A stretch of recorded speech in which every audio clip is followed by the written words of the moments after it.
Welcome friends, I am Hemant Agarwal, host and coordinator of webinar conducted by chshelpforum.com. This website is specifically relating to various issues that can be experienced in cooperative housing societies and will benefit both the MC, that is managing committee, and the society members. It has very simple language articles, draft of applications, earlier webinar videos, and more shall be added as and when time permits. This knowledge and experience sharing webinar is conducted in very simple, ordinary, non-technical and non-legal language and can be easily understood by all our friends.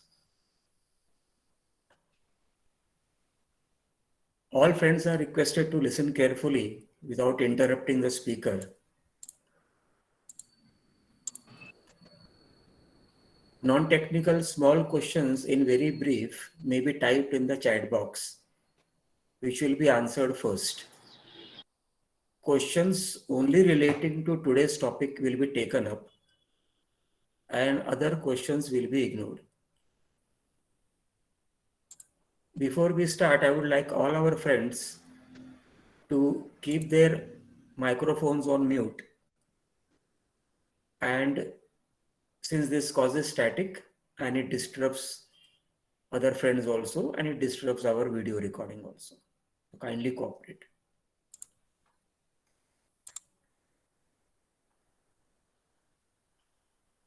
We also invite our friends to speak at our Saturday evening webinars and share their good or bad experiences of your society. Speak, support, and motivate other members. You may coordinate with me if you are interested in speaking.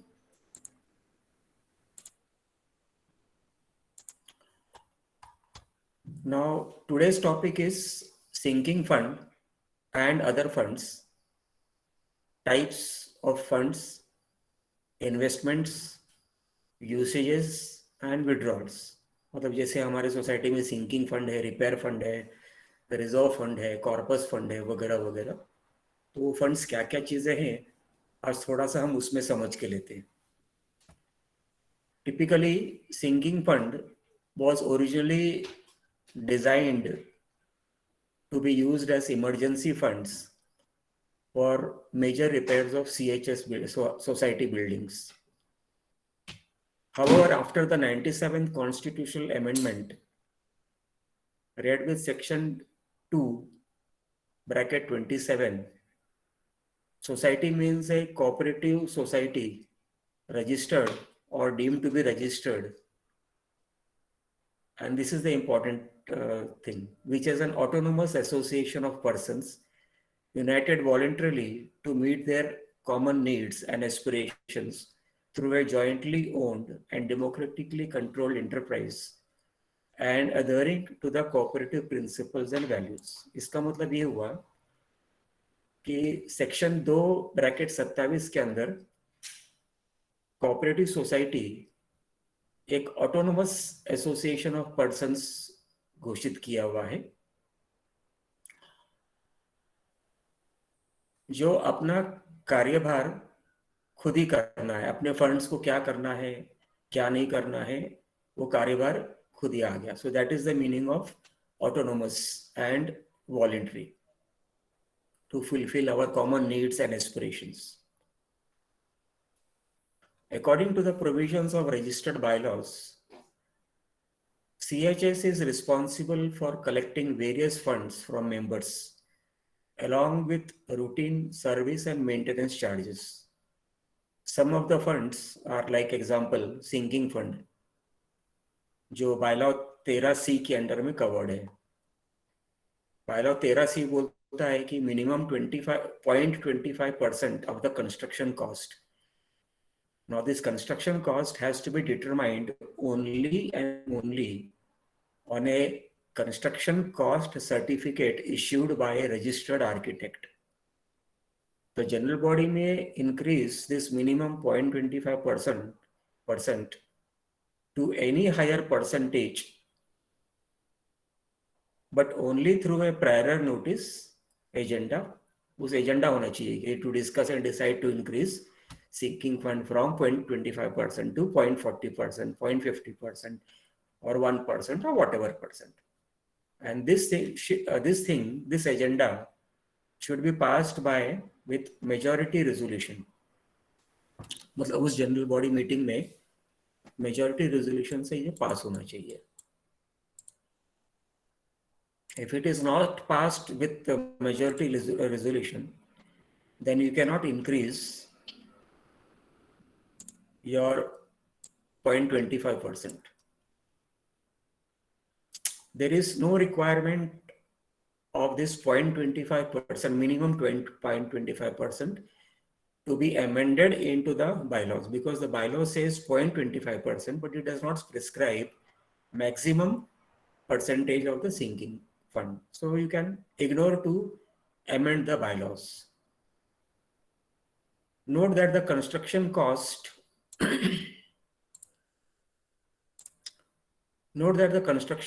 is to be calculated on each flat and not on entire building. That is written in the bylaw itself. This calculation has to be done on area of individual flat on per feet basis and not on per flat basis. मतलब अगर आपका society, आपका flat अगर मानो 500 square feet का है और दूसरे का 650 स्क्वायर फीट है, तो आपको 500 स्क्वायर फीट के ऊपर सिंकिंग फंड कटना है और उसको 650 स्क्वायर फीट पर सिंकिंग फंड कटना है.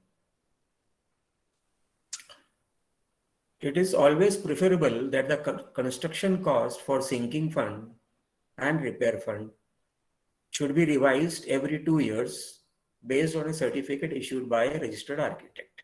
This resolution also should be passed in a general body.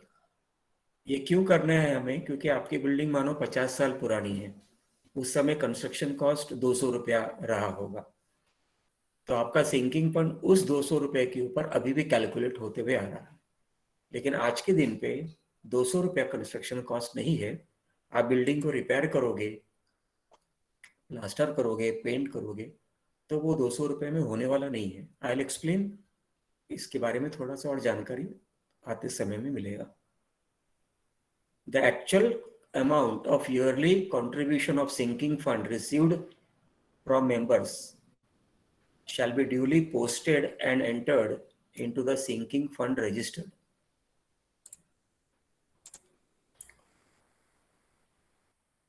Register में हर फ्लैट का एक लेजर फोलियो पेज होता है इंडिविजुअल फ्लैट का, और उसमें बरस में मानो 1200 रुपया कलेक्ट किया सिंकिंग फंड का, तो आपके उस फ्लैट के अगेंस्ट में, उस पर्टिकुलर ईयर के अगेंस्ट में आपको उसको पोस्ट करना है.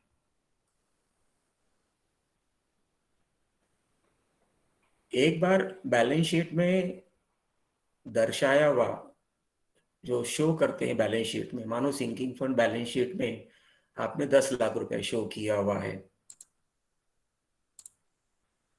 और किसी कारणवश आपने sinking fund major repair funds के लिए यूटिलाइज कर लिया, काम में ले आए, वापर लिया आपने, तो ये सिंकिंग फंड वापस मेंबरों से जमा नहीं किया जा सकता है, क्योंकि वो बायलॉ 13C का वॉयलेशन होगा. बायलॉ 13C क्या बोलता है? 0.25% ऑफ कंस्ट्रक्शन कॉस्ट. लेकिन आप हर महीने 0.25 भी ले रहे हो, और अगर आप ये भी बोलते हो कि नहीं, जो हमने वापर लिया ना उसको हमको वापस लेके आना है, तो वो अलाउड नहीं है, वो इलीगल है और वो बायलॉ के विपरीत जाता है. To maintain transparency, society must publish a list of a year-wise summary of sinking fund. We should include all earlier sinking fund amounts and interest thereon and distribute it along with balance sheet for AGM proceedings and approval. इसका मतलब ये हुआ कि मानो आपकी society 10 बरस पुरानी है, तो 10 बरस पुरानी का फाइनेंशियल ईयर, लेट अस से फाइनेंशियल ईयर 2011-2012 का अमाउंट कितना है? मानो 1 लाख रुपया. ऐसे ही आपके 10-12 एंट्री आएंगे 2022 तक का, और उसका इंटरेस्ट भी आएगा। सिंकिंग फंड का अमाउंट, उसका टोटल इंटरेस्ट, उस साल में क्या आपने अर्न किया वो बैंक सर्टिफिकेट देता है, और उसका टोटल, और लास्ट में उसका ग्रैंड टोटल होगा, ताकि सारे मेंबर को ये पता चले कि सोसाइटी में सिंकिंग फंड कितना जमा है। सिंकिंग फंड के, आप सिंकिंग फंड को कोऑपरेटिव बैंक्स और नेशनलाइज्ड बैंक्स में इन्वेस्ट कर सकते हो। आप उसको प्राइवेट बैंक में इन्वेस्ट नहीं कर सकते हो। और जो सिंकिंग फंड आपको नेशनलाइज्ड और कोऑपरेटिव बैंक्स में इन्वेस्ट करना है, तो सबसे लॉन्गेस्ट पॉसिबल पीरियड के लिए इन्वेस्ट करना है। Interest generated on sinking fund, interest generated on sinking fund must be reinvested and not utilized for any purposes. इसका मतलब ये हुआ कि मानो आपके सोसाइटी में 10 लाख रुपए का सिंकिंग फंड है और उसको हर साल उसका 1 लाख रुपया इंटरेस्ट आ रहा है, तो वो 1 लाख रुपया भी सिंकिंग फंड में ही री इन्वेस्ट होगा और उसे सोसाइटी के जनरल खर्चों के लिए इस्तेमाल नहीं किया जाएगा। तो sinking fund is sinking fund collected from the members plus interest on sinking fund that you received from the bank or any investment agency. sinking fund use करने का जो बायलॉ है उसको दिया हुआ है बायलॉ 14C में। I'll explain sinking fund क्या किस किस चीजों में यूज होता है। जैसे sinking fund है वैसे same to same repair fund है। मेजर रिपेयर फंड अलग है और रिपेयर फंड अलग है। Repair fund is shown in bylaw number 13A. It is minimum 0.75% of the construction cost, again based on the certificate issued by a registered architect. General body चाहे तो ये repair fund की भी मात्रा बढ़ा सकती है from 0.75% to any percent that is possible, but only via a prior notice, agenda and majority GB resolution.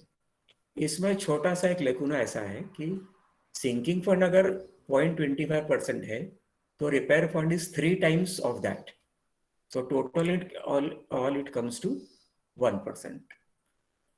However, if you increase your sinking fund to 0.50%,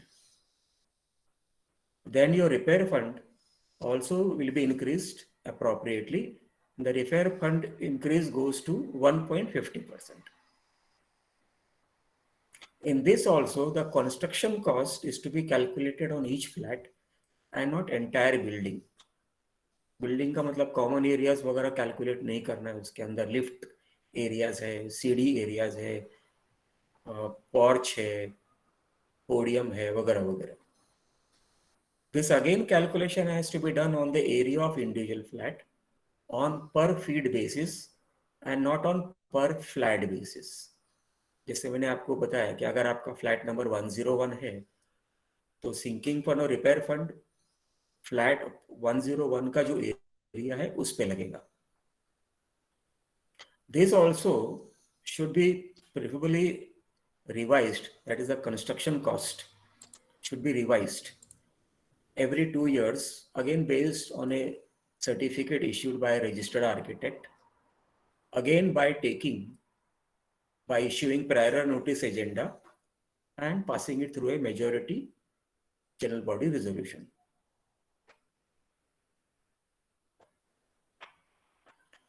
The actual amount of yearly contribution of repair fund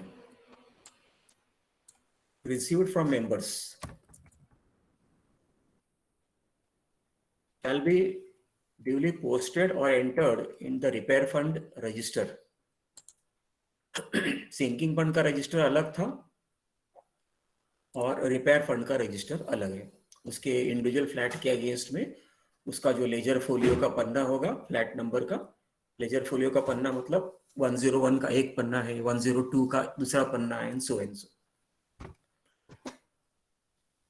again repair fund अगर किसी कारण से major civil repairs के लिए utilise कर लिया, मानो आपके सोसाइटी में 40 लाख रुपया रिपेयर फंड का जमा है और आपने वो फंड बिल्डिंग के प्लास्टर, पेंटिंग, लिफ्ट रिप्लेस करने के लिए, इलेक्ट्रिकल लाइन रिप्लेस करने के लिए, टोटल पानी का लाइन रिप्लेस करने के लिए यूज कर लिया, तो उसे आप मेंबर से ये नहीं कह पाओगे, कह सकते हो कानूनी तौर पे कि भाई हमने तो यूज कर लिया रिपेयर फंड 40 लाख रुपया, अभी उसको वापस हमको लेके आना है, वापस आपको आपसे जमा करना है, तो that will be again violating bylaw number 13A, जो बोलता है कि सिर्फ 0.75% मिनिमम कंस्ट्रक्शन कॉस्ट आपको लेना है, उसके ऊपर आपको कुछ नहीं लेना है।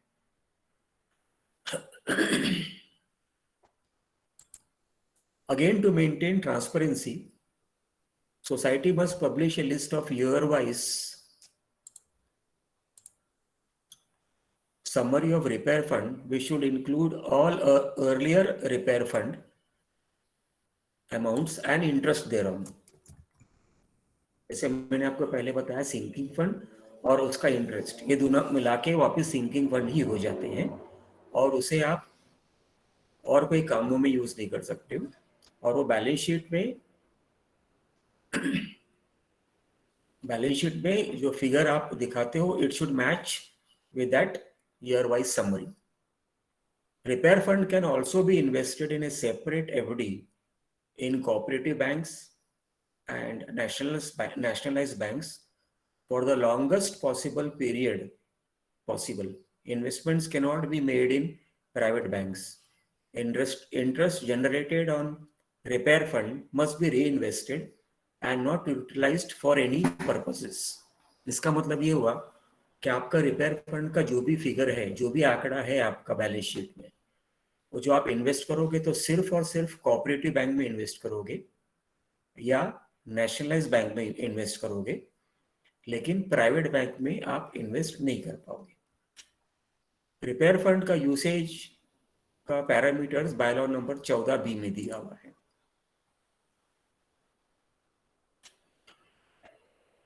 सिंकिंग फंड और रिपेयर फंड के अलावा there is another fund called as reserve fund. It is covered under section 66, read with bylaw number 12A and 12B. Reserve fund should be created, जो मेंबरशिप का एंट्रेंस फीस आता है सालों में, नए मेंबरशिप के ट्रांसफर के वक्त मेंबरशिप ट्रांसफर फीस आता है, एक मेंबरशिप एंट्रेंस फीस होता है जो 100 रुपीज पर पर्सन लगाया जाता है। जैसे अगर एग्रीमेंट में 2 नाम है तो मेंबरशिप एंट्रेंस फीस 200 रुपये लेना है, 100 रुपये नहीं लेना, 200 रुपये लेना है। और मेंबरशिप ट्रांसफर फीस जो 500 रुपये लिया जाता है, और शेयर ट्रांसफर प्रीमियम जो मुंबई शहर में 25,000 रुपये लिया जाता है। ये सारा मिला जुला के ये सारा फंड जो अमाउंट है जो वो रिजर्व फंड में आपको डिपॉजिट करना है। इसको रेगुलर सोसाइटी के खर्चे के लिए यूज नहीं करना है। इसके अलावा बैलेंस शीट में अगर आप देखेंगे तो एक जगह आपको ये देखने को मिलेगा कि इनकम ओवर एक्सपेंडिचर या एक्सपेंडिचर ओवर इनकम। अगर इनकम है तो प्रॉफिट हो गया, अगर एक्सपेंडिचर है तो लॉस हो गया। तो अगर इनकम है वहां पे और वो ज्यादा बच जाता है, अगर इनकम ओवर एक्सपेंडिचर, तो वो भी आपको रिजर्व फंड में ट्रांसफर करना है। रिजर्व फंड का यूसेज का फंडा जो है, पैरामीटर्स जो है, मॉडलिटीज जो है, वो बायलॉ नंबर 14A में दिया हुआ है। सिंकिंग फंड, रिपेयर फंड और रिजर्व फंड के अलावा एक और फंड है कॉर्पस फंड, जो बायलॉ नंबर 7A(I) में दिया हुआ है। Corpus fund can B separately collected from members under provision of section, अभी नया सेक्शन है, सेक्शन 154B-1(7) 154B(1)(7). तो अगर prior notice, agenda, majority GB resolution ये डिसाइड करते हैं कि हमें कॉर्पस फंड नामक एक चीज भी मेंबर से लेना है for so and so months और सो एंड सो ईयर वगैरह वगैरह, तो वो भी कलेक्ट करने का अभी नया ये अमेंडमेंट आया हुआ है 2019 जुलाई में। उसके तहत आप कॉर्पस फंड भी आप जमा कर सकते हो। Section 154B-15 Amendment Act, MCA's Amendment Act, also prescribes that society can create other funds, etc. But this needs to be defined, and along with their specific usages via prior notice agenda and majority GB resolution. इसका मतलब ये है कि आप section 154B-15 के अंतर्गत आप और भी कोई फंड्स मेंबर से जमा कर सकते हो, प्रोवाइडेड वो फंड्स आपने प्रायर नोटिस एजेंडा में दिया है और मीटिंग, जनरल बॉडी मीटिंग के दौरान, जनरल बॉडी मीन्स एजीएम ले लो या एसजीएम ले लो, उसमें पास किया हुआ है मेजॉरिटी के साथ में। पहले एक जमाने में ऐसा हुआ करता था कि और कोई फंड्स मेंबर से लेना कानून का वायलेशन था, पर अभी वो अलाउ कर दिया हुआ है। एक और फंड है मेजर सिविल रिपेयर फंड, जो बायलॉ 13-20 से निकलता है। ये भी इंडिविजुअल फ्लैट पर एरिया बेसिस आपको कलेक्ट करना है।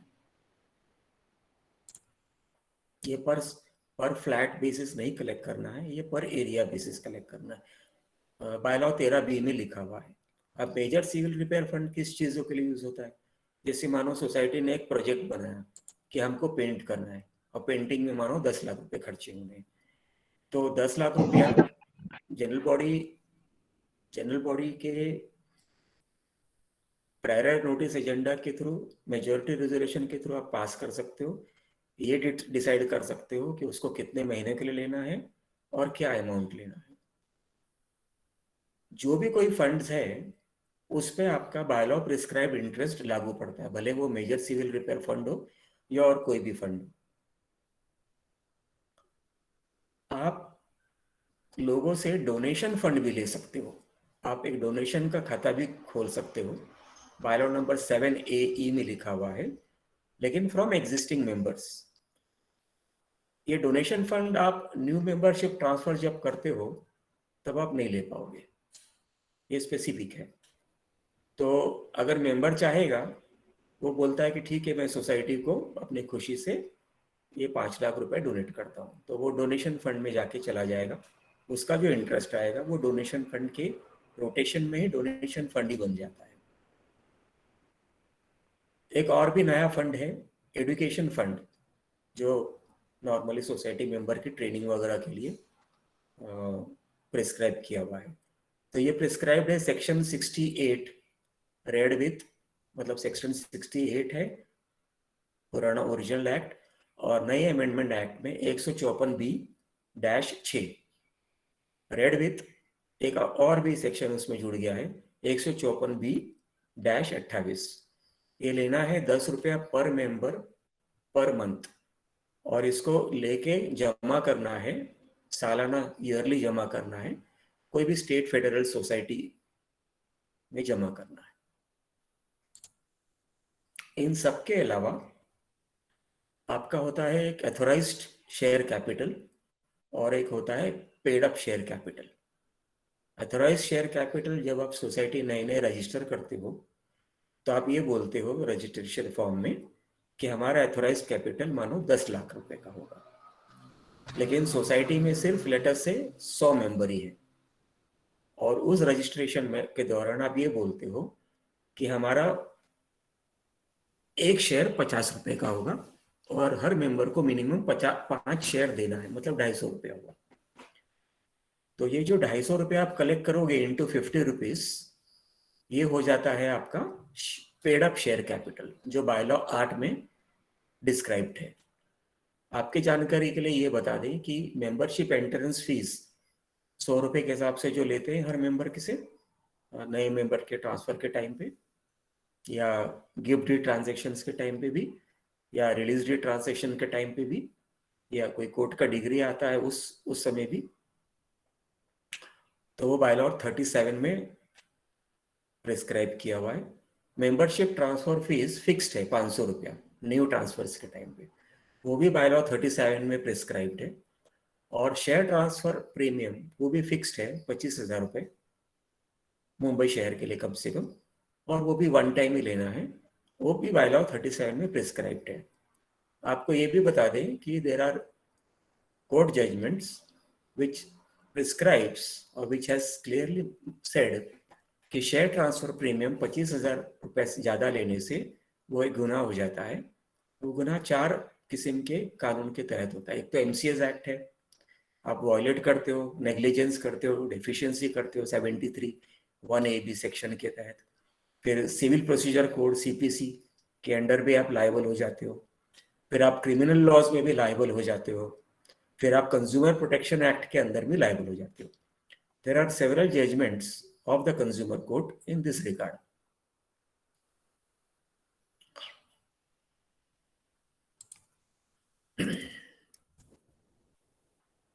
आपको ये भी बता दें कि कोई भी फंड आप जमा करोगे मेंबर से, भले वो सिंकिंग फंड हो, रिपेयर फंड हो, रिजर्व फंड हो, कॉर्पस फंड हो, एनी फंड, तो you have to add GST on it. So GST is payable as may be applicable on collection of any such funds provided society turnover crosses 20 lakhs।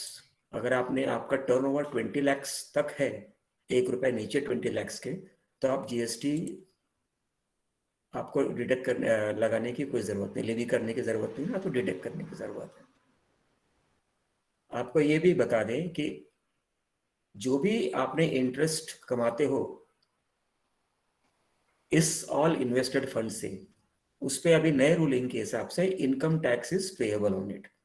In the sense, sinking fund, repair fund, reserve fund, corpus fund, whatever fund.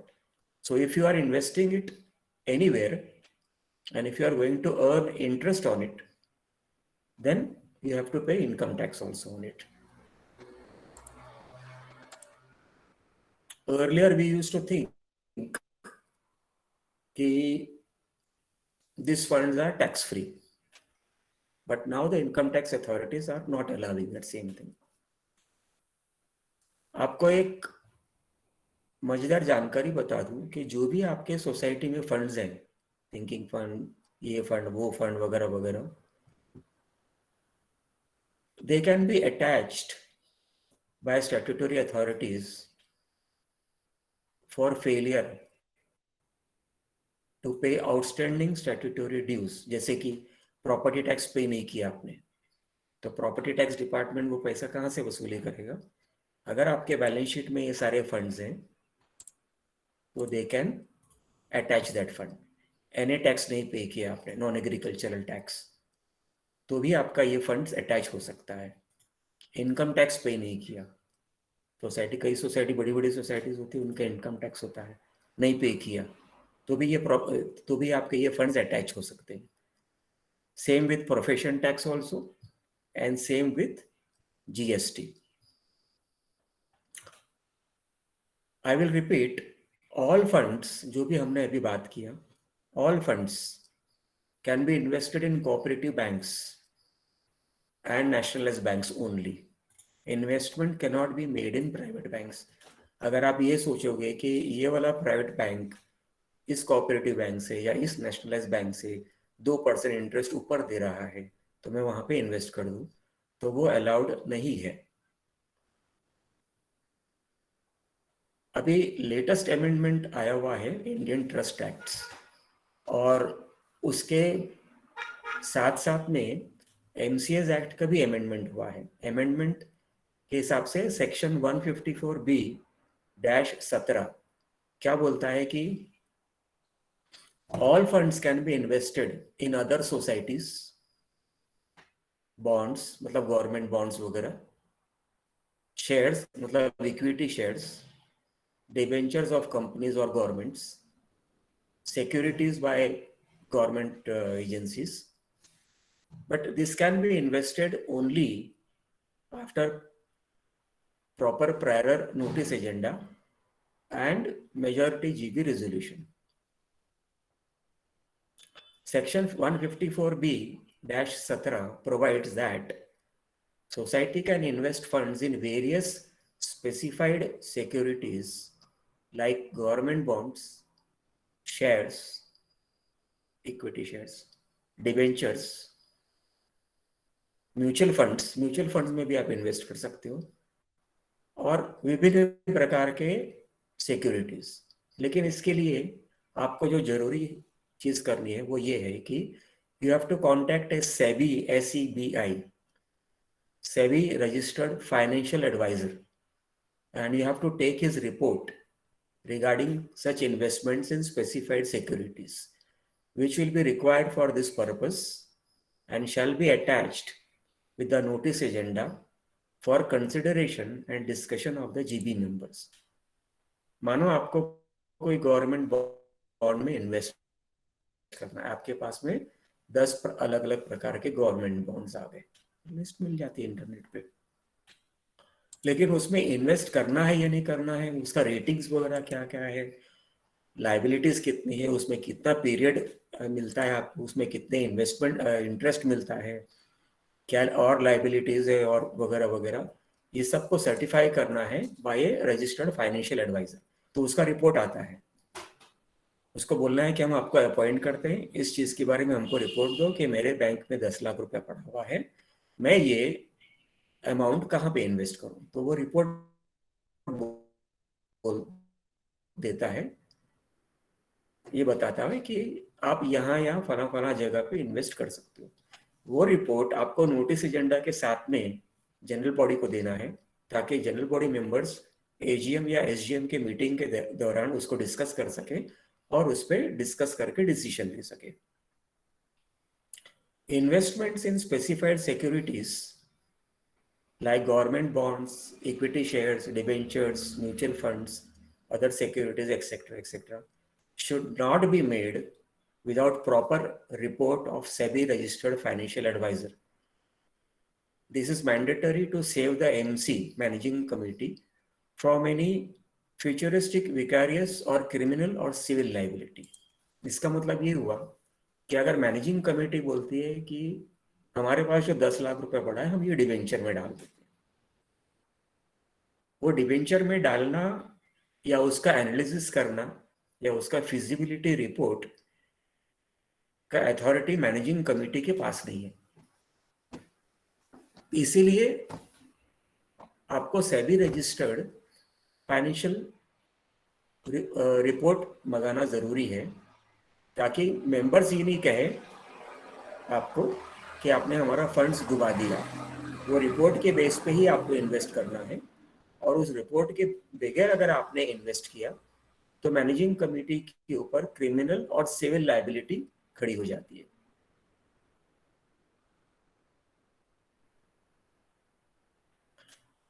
Section 154B(18) क्या बोलता है कि आपका जो भी funds आपके पास जमा है, सिंकिंग फंड, रिपेयर फंड, ये वो वगैरह वगैरह, ये सारे फंड्स यू कैन यूटिलाइज, आप उससे खर्चा कर सकते हैं फॉर नॉन रूटीन एक्सपेंडिचर।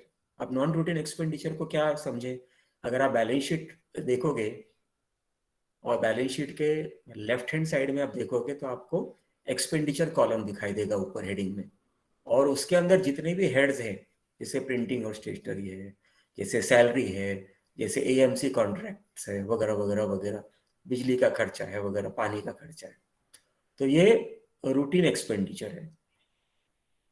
तो जो रूटीन एक्सपेंडिचर के लिए ये फंड्स आप यूटिलाइज नहीं कर सकते, even by taking permission from the general body. Routine expenditure balance sheet में आपको दिखाई देगा। This also means that such funds जो अभी हमने डिस्कस किया, they can be utilise for replacing lift, entire electricity circuitry, your water pumps, your generator sets, compound walls, painting, plaster, water tank repair, etc. More importantly, it is to be understood, ज़्यादा ज़रूरी है ये समझना, इस fund को use करने के लिए किसी भी अधिकारी, अथॉरिटी, यानी डिप्यूटी रजिस्ट्रार है या ऑडिटर है वगैरह वगैरह, इनकी परमिशन की जरूरत नहीं है. There is no permission required from any type of authority or auditor to use this type of fund. However, लेकिन it is mandatory to use such funds only after prior notice agenda and majority GB resolution. इसका मतलब ये हुआ कि अगर आपको ये funds use करना है, उसका फिजिबिलिटी रिपोर्ट बनाओ, आर्किटेक्ट का या इंजीनियर का, जो भी काम के लिए यूज करना है, उसका रिपोर्ट होना चाहिए. उस रिपोर्ट के बेस पे जनरल बॉडी में नोटिस एजेंडा डालो, डिस्कस करो रिपोर्ट के साथ में, और जनरल बॉडी का मेजर रेजोल्यूशन जब आ जाता है कि ठीक है, हमारे पास ये फंड का पैसा हम इस काम के लिए यूटिलाइज करेंगे, तो जब जाके इन सारे फंड्स में से इंडिविजुअल फंड्स या सारे फंड मिला के आप सारा का सारा पैसा यूज कर सकते हो उसके अंदर. Section 64, interest earned accumulated on sinking fund and repair fund cannot be used to pay any honorarium to managing committee or dividend to any society members. Such earned accumulated interest on sinking fund and repair fund forms integral part of sinking fund and repair fund. इसका मतलब ये हुआ कि section 64 बोलता है, कई societies में क्या होता है कि मैनेजिंग कमेटी को ऑनरियम दिया जाता है कि ठीक है, आपने इतनी इतनी सेवा किया है, हमारा बैलेंस शीट में प्रॉफिट दिख रहा है, तो उसका हम 10% आपको ऑनरियम देने के लिए अप्रूव कर दें.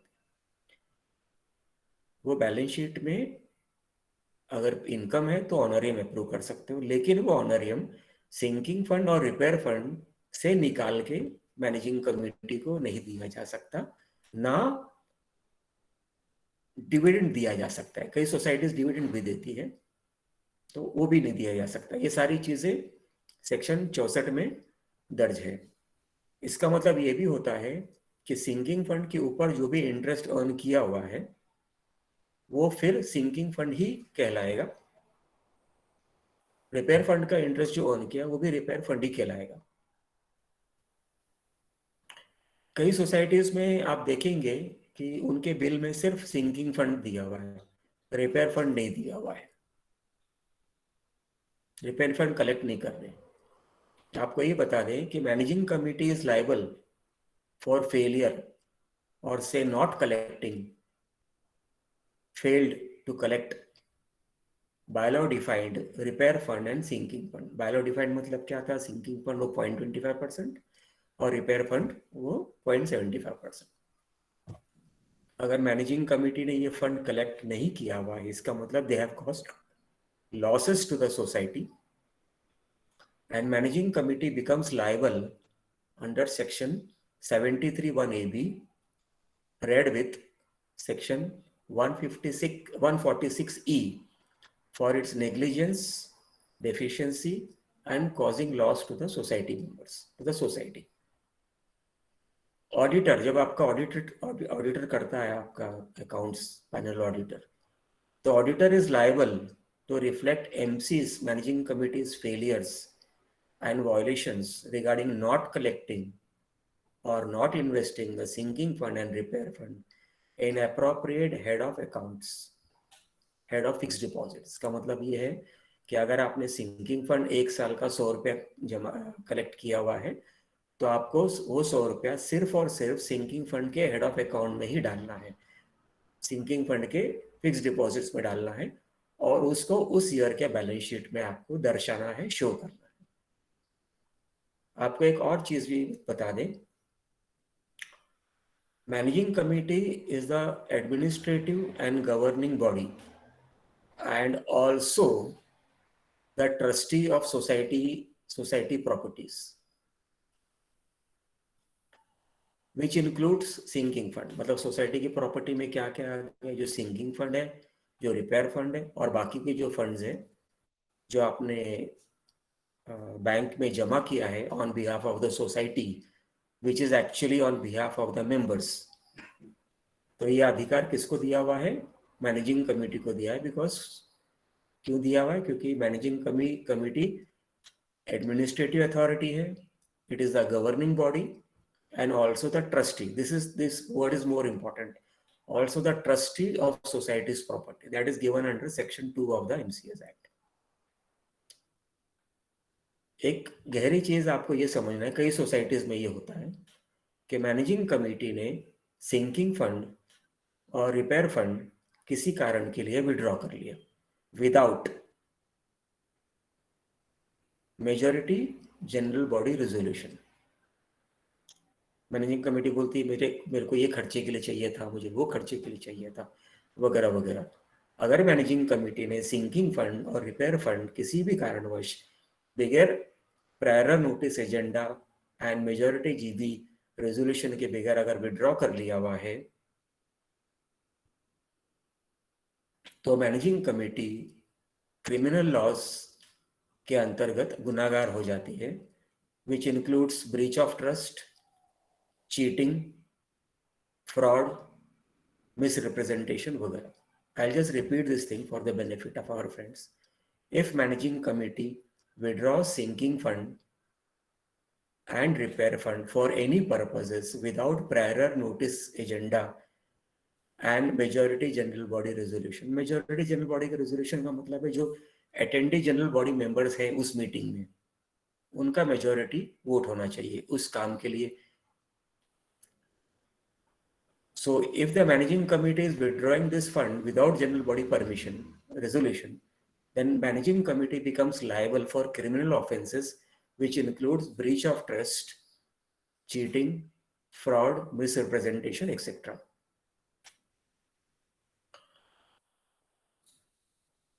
एक मजेदार चीज और भी है कि आपके ये सारे के सारे जो भी फंड्स बैलेंस शीट में दिखाई देते हैं, सिंकिंग फंड, रिपेयर फंड वगैरह वगैरह वगैरह, they can be used to pay off very old liabilities of housing society. जैसे कानूनी तौर पे इनकम टैक्स की तरफ से कोई डिमांड आई हुई है, जीएसटी की तरफ से कोई डिमांड आई है, प्रॉपर्टी टैक्स की तरफ से है, एनए टैक्स है, वगैरह वगैरह, मतलब पुराने डिमांड्स पड़े हुए हैं, आपने नहीं भरा किसी कारणवश, आपने डिस्प्यूट क्रिएट किया, तो ये सारे फंड एज इट इज, जैसे मैंने पहले बताया, ये सारे स्टैट्यूटरी अथॉरिटीज आपके ये फंड्स को अटैच कर सकते हैं.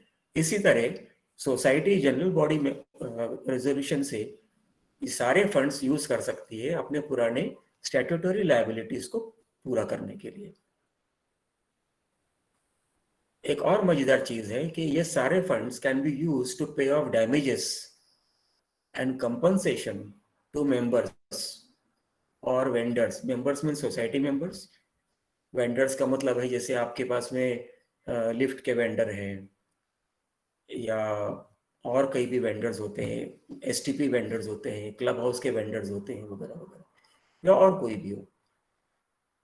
तो sinking such funds, any of the such funds can be used to pay off damages, compensation to members or vendors or whosoever as and when directed by consumer court or other courts.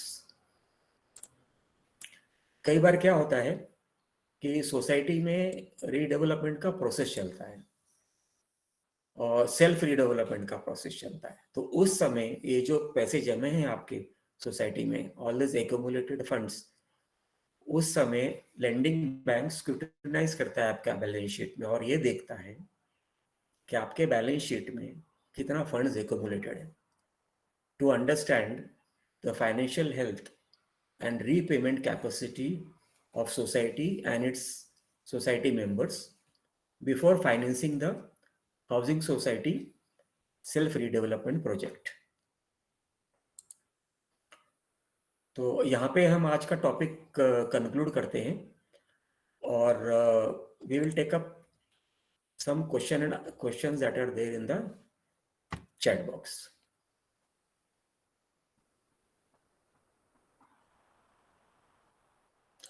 Mister Sanjeev Shah का एक प्रश्न है, is repair and maintenance fund and repairs and maintenance charges same or different?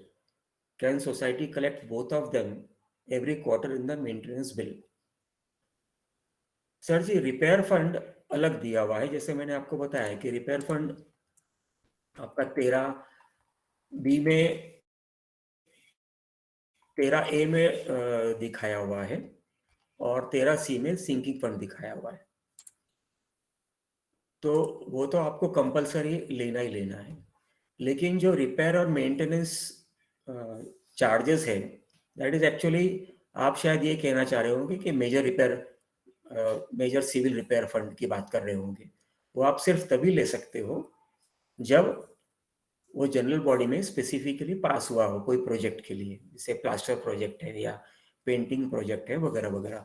तो उसी समय लेना है वो फंड, और उतने ही दिनों के लिए, उतने ही महीनों के लिए लेना है जितना जनरल बॉडी में पास हुआ है।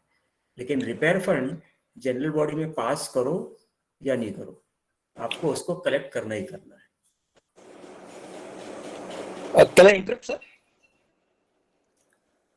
Okay, Mr. Sanjeev Shah, please go ahead. Yeah, no, repairs and maintenance fund as per 13A is collected at 0.75% of the construction cost.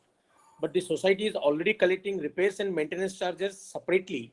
Again, as per bylaw 67, for routine maintenance of the society property at the same rate, 0.75% of the construction cost.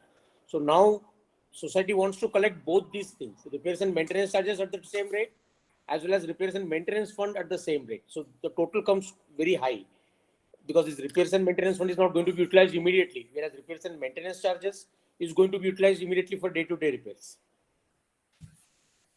Sir, it is this way. In the bill, you have got only one head of account that you can collect, that is service and maintenance charges. Right. Okay. Now you cannot add the word repairs over there. Okay. Right. So major civil repair fund is a separate fund altogether. It is a temporary fund. Right. That will be created as and when required. वो खाली जरूरत के वक्त आपको collect करना है. Right. Sure. Sir. और जो सर्विस एंड मेंटेनेंस चार्जेस है वो आपके बायलॉ 65 से लेके 68 तक शायद बताया गया हुआ है. राइट. आपने 67 बोला, अलग अलग बायलॉस में छोटा ऊपर नीचे होता है.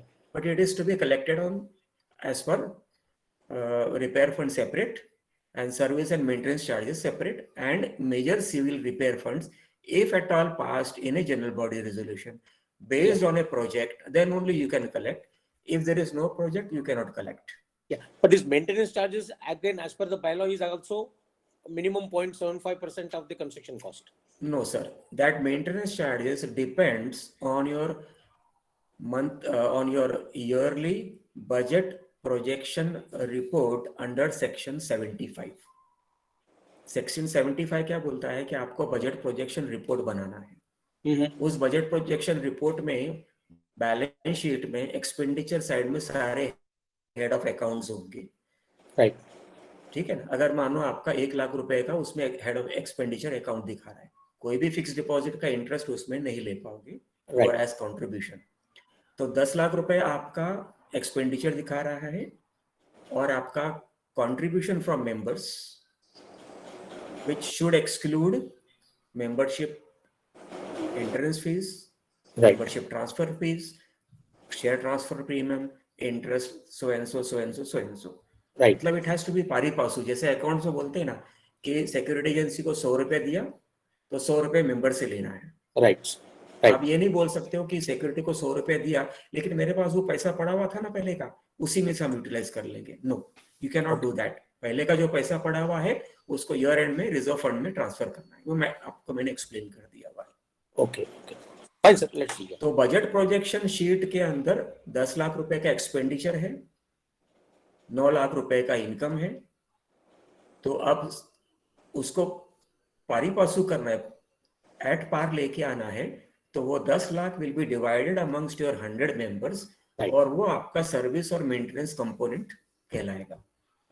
थोड़ा सा कैलकुलेशंस है, but we will be taking a webinar on this particular issue sometime in future. All right. Thank you, sir. Mr. Laxmikant Desai का प्रश्न है, will corpus fund become taxable under income tax at the hands of society if society receives it directly from the developer under redevelopment of society? and continuing this case, will it be further taxable as per income tax at the hands of the members upon its distribution to the society? Yes, sir. Whatever you receive, there is again income tax tribunal ruling कि जो भी कुछ आपको मिलता है that will be taxable, interest also and the fund also. However, if you generate corpus fund from amongst the member, तो income tax taxable नहीं है. However, interest received on that corpus fund FD is taxable. These taxes are to be borne by the society and not by its individual members. अगर आपने वो पैसा member को distribute किया, किस चीज के लिए डिस्ट्रीब्यूट करोगे आप? आपका डिस्ट्रीब्यूशन तो तभी होगा जब आपका इनकम होगा बैलेंस शीट में, तो आप डिस्ट्रीब्यूट करने के कैपेसिटी में आ जाते हो. अगर नहीं है और सिर्फ इनकम कॉर्पस फंड का आता है तो उसको आप डिस्ट्रीब्यूट नहीं कर सकते. वो कॉर्पस फंड प्लस उसका interest will again form corpus fund only.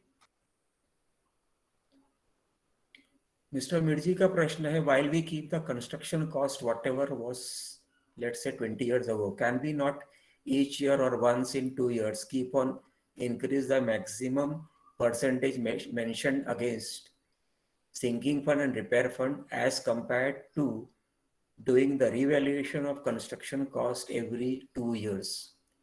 You can do it, but there has to be a justification for everything. There has to be a reasoning for the same. If you increase it, let us say आपका 20 बरस पहले 200 रुपए construction cost था, आपने थोड़ा सा बढ़ा दिया उसको तो 300 रुपए कर दिया, 400 कर दिया वगैरह वगैरह.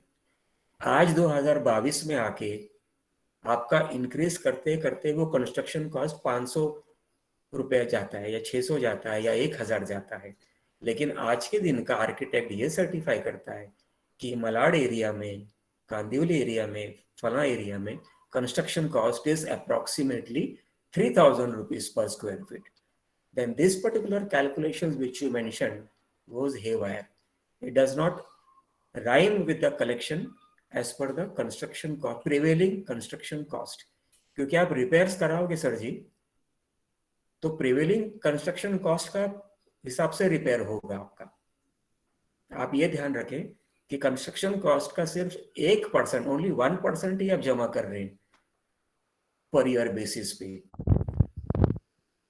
तो 20 साल में सिर्फ आपने 20% कंस्ट्रक्शन कॉस्ट जमा किया है. वो तो लकी आप ये है कि आपको उस पे इंटरेस्ट आता है तो आप वो सिंकिंग फंड में वापस घुमा सकते हो, री इन्वेस्ट कर सकते हो.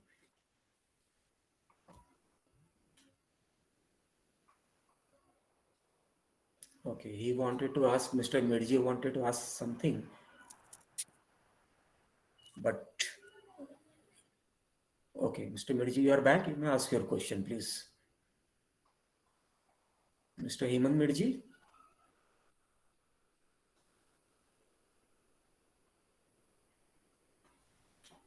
Okay.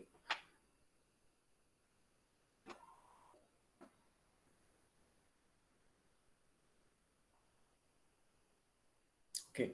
Mr. संजीव शाह का एक दूसरा प्रश्न है, from which fund society can spend money for any renewals in the society like renovation of garden and gym facilities? If it is a capital expenditure, जैसे गार्डन में आपने ट्रैक्टर मंगा के करना है या जिम में आपके जिम इक्विपमेंट्स वगैरह मंगा के करने हैं, कैपिटल एक्सपेंडिचर जिस पे आप डेप्रिसिएशन क्लेम करने वाले हो. अगर डेप्रिसिएशन क्लेम करने वाले हो तो वो कैपिटल एक्सपेंडिचर में क्लासीफाई हो जाएगा या टोटली राइट ऑफ कर दोगे उस एक्सपेंडिचर को. पर इस सारे कामों के लिए आप सोसाइटी के कोई भी जमा फंड्स आप इस्तेमाल कर सकते हो, but condition is proper prior notice agenda issue करो जनरल बॉडी मेंबर्स को, और मीटिंग जनरल बॉडी मीटिंग के दौरान उसका प्रॉपर रेजोल्यूशन पास करो. और बाकी छोटा खर्चा जो भी कुछ है वो आप मेजर सिविल रिपेयर फंड करके आप जनरेट कर सकते हो. Again, when there is a budget projection report, you have to foresee budget projection का मतलब हम प्रोजेक्ट करते हैं आने वाले नेक्स्ट साल ईयर, फॉर नेक्स्ट ईयर। आने वाले साल के लिए। तो हम वहाँ पे आपको प्रोजेक्ट करना है उस चीज़ को। जैसे कंपनीज में कैसे करते हैं, हम सोसाइटी में नहीं कर पाते हैं क्योंकि शायद हम अज्ञान है उस चीज़ से, लेकिन कंपनीज में तो करते हैं। राइट। आप पेपर में भी देख सकते हो, कंपनीज के बैलेंस शीट में भी दे सकते हो कि हमारा ये प्रोजेक्ट है, ये खर्चा है, वगैरह वगैरह। ओके।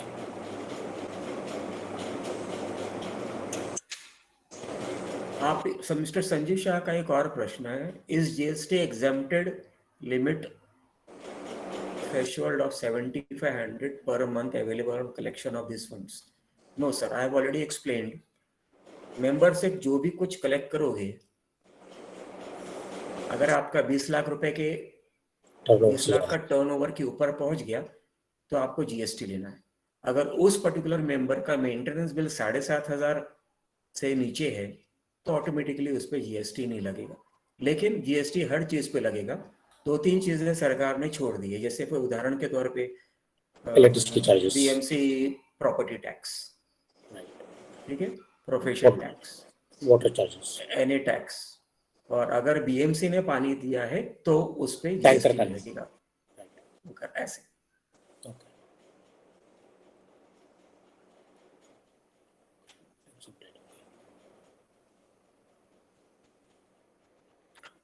कविता कापाही का एक प्रश्न है, you mention ₹10 per year per member has to be collected. Would you please repeat that points? Okay, I'll do that. Education fund section 68 red with का मतलब ये होता है कि वो सेक्शन भी एप्लीकेबल है प्लस ये प्लस ये प्लस ये, ऐसा।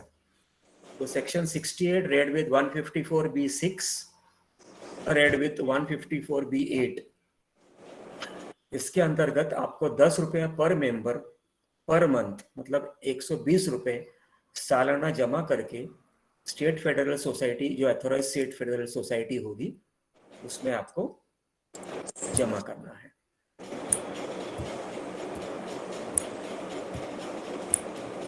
मिस्टर रशीद का एक प्रश्न है कि व्हाट इज कॉर्पस फंड?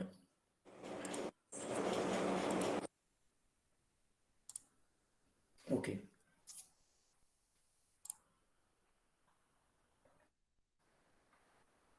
अब कॉर्पस फंड्स आप अलग से कॉर्पस फंड के नाम पे आप कलेक्ट कर सकते हो, या बिल्डर ने जब आपको सोसाइटी हैंडओवर की तो उस समय कोई रकम उसने आपको हैंडओवर किया होगा, ये बोल के कि मेरे तरफ से ये कॉर्पस फंड है। तो जैसे कभी कभी लोग बोलते हैं ना कि खुशी में मैंने आपको 100 रुपये दे दिया, या कानूनी तौर पे मैंने आपको 100 रुपये दे दिया वगैरह। तो ये कानूनी तौर पे जो फंड्स यहाँ वहाँ से आ जाते हैं तो ये कॉर्पस फंड में चले जाते हैं। आप कॉर्पस फंड अलग से भी कलेक्ट कर सकते हो बाकी मेंबरों के पास से, by passing proper general body resolution.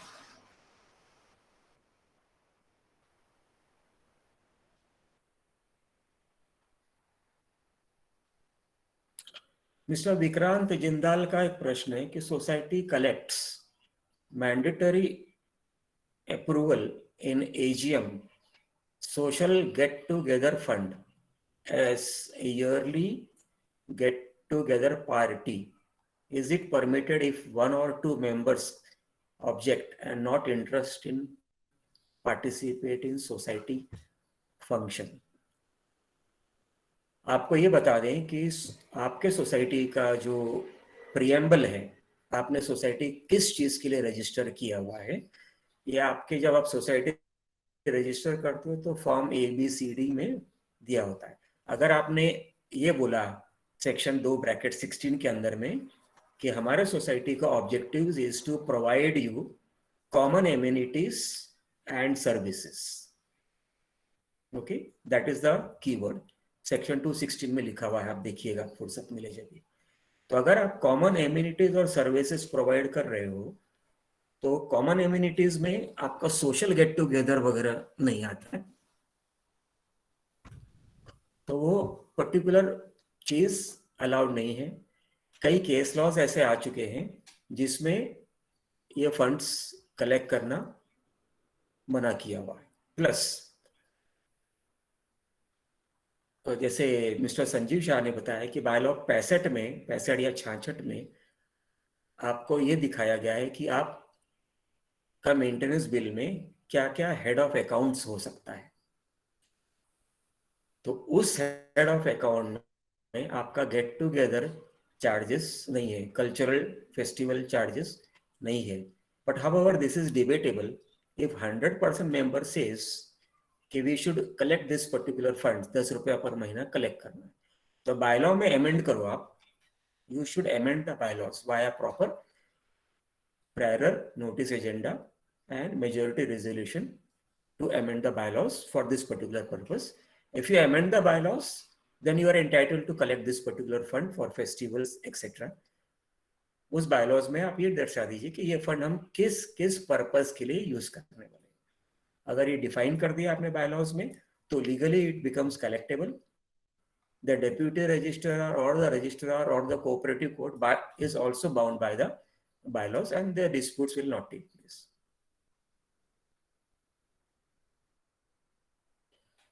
There is a question by Kavita. Old repair fund collection not utilized. Should it be returned to the member? Repair fund, sinking fund, ये fund, वो fund, they are to be utilized only and only for purposes of society development, needs of the society, and cannot be returned to the member. आप लगभग हर society में average 5-1 साल में major repairs निकलता ही निकलता है, कुछ ना कुछ निकलेगा ये, तो आप ये फंड उसमें यूज करिए, कोई प्रॉब्लम थोड़ी ना उसमें। स्नेहा मोदी का एक प्रश्न है, my society do not maintain proper accounts of funds as per calculate 40 lakhs MC deposit only 20 lakhs, what we do for action on MC?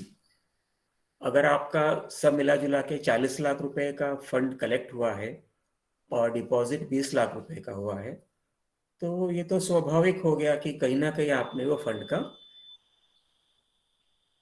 Golmaal किया हुआ है। तो उसके लिए आप बाकी की कार्यवाही करवा सकते हो। जैसे हो सकता है आपके पास कार्यवाही का जो मुद्दा बने वो सेक्शन 89A में बने, जहाँ पे आप इंस्पेक्शन करवा लो या आप रीऑडिट करवा लो सेक्शन 81 के अंदर में। अगर ऐसा सब प्रूव हो जाता है आपने जो बोला, तो मैनेजिंग कमेटी को अपने जेब से वो फंड सोसाइटी को वापस करना है। राजेश लोम्बार का एक प्रश्न है, can the society invest in HDFC fixed deposits trust? I have not understood this question, पर जितना मैं समझा हूं मैं ये बता दूं कि HDFC is a private bank. उस बैंक में आप ये फंड्स का डिपॉजिट नहीं कर सकते। हाउएवर HDFC के जो हाउसिंग फाइनेंस स्कीम्स की जो कंपनियां हैं या उनके डिबेंचर्स हैं, आप उसमें ये फंड्स इन्वेस्ट कर सकते हो, but not in a bank.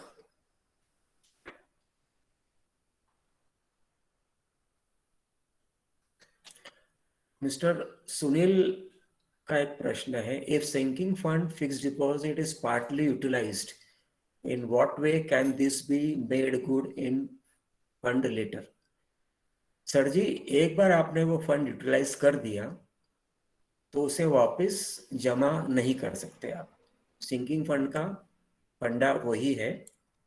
अगर आपने उसे फिर से कलेक्ट करने की कोशिश किया तो बायलॉ 13A और 13C का उल्लंघन होता है, जो बोलता है कि 0.75% ही लेना है, 0.25% ही लेना है। लेकिन आप फिर से कलेक्ट करोगे यही फंड, तो वो उस 0.25 और 75% के ऊपर चला जाएगा।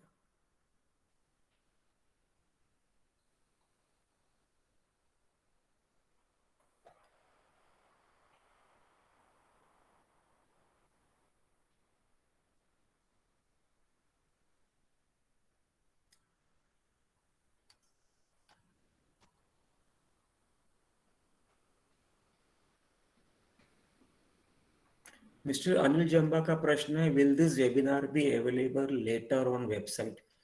Sir, this webinar is being recorded. It will be uploaded on our website. It will also be uploaded on YouTube, and it will also be uploaded on the YouTube channel of Sahakar Bhan, something of that sort. But it is there on our website. You will be easily able to see it. Which fund can CHS use for deemed conveyance? Deemed conveyance के लिए देखिए ऐसा है कि deemed convince का जो fees है वो सिर्फ और सिर्फ 2000 रुपये है जो कोर्ट फी भरना है। और अगर कोई मेंबर का कोई लेकुना है स्टैम्प ड्यूटी या रजिस्ट्रेशन का तो वो मेंबर भरता है। और बाकी डीम्ड कन्वेंस के लिए अगर आप लॉयर एंगेज करते हो तो लॉयर का फीस सारे मेंबरों को सर्विस और मेंटेनेंस हेड मतलब लीगल चार्जेस जो दिया हुआ है वो उसमें से आपको यूटिलाइज करना है। और अगर आप ये सोच रहे हो कि डीम्ड कन्वेंस का कोई अनऑफिशियल कोई खर्चा देना है तो उससे सोसाइटी का बैलेंस शीट से कोई लेना देना नहीं है। आप जो मर्जी आए आप जहां से भी खर्चा करो पर बैलेंस शीट से वो रकम नहीं निकलेगी, otherwise it will be what is called as misappropriation of fund.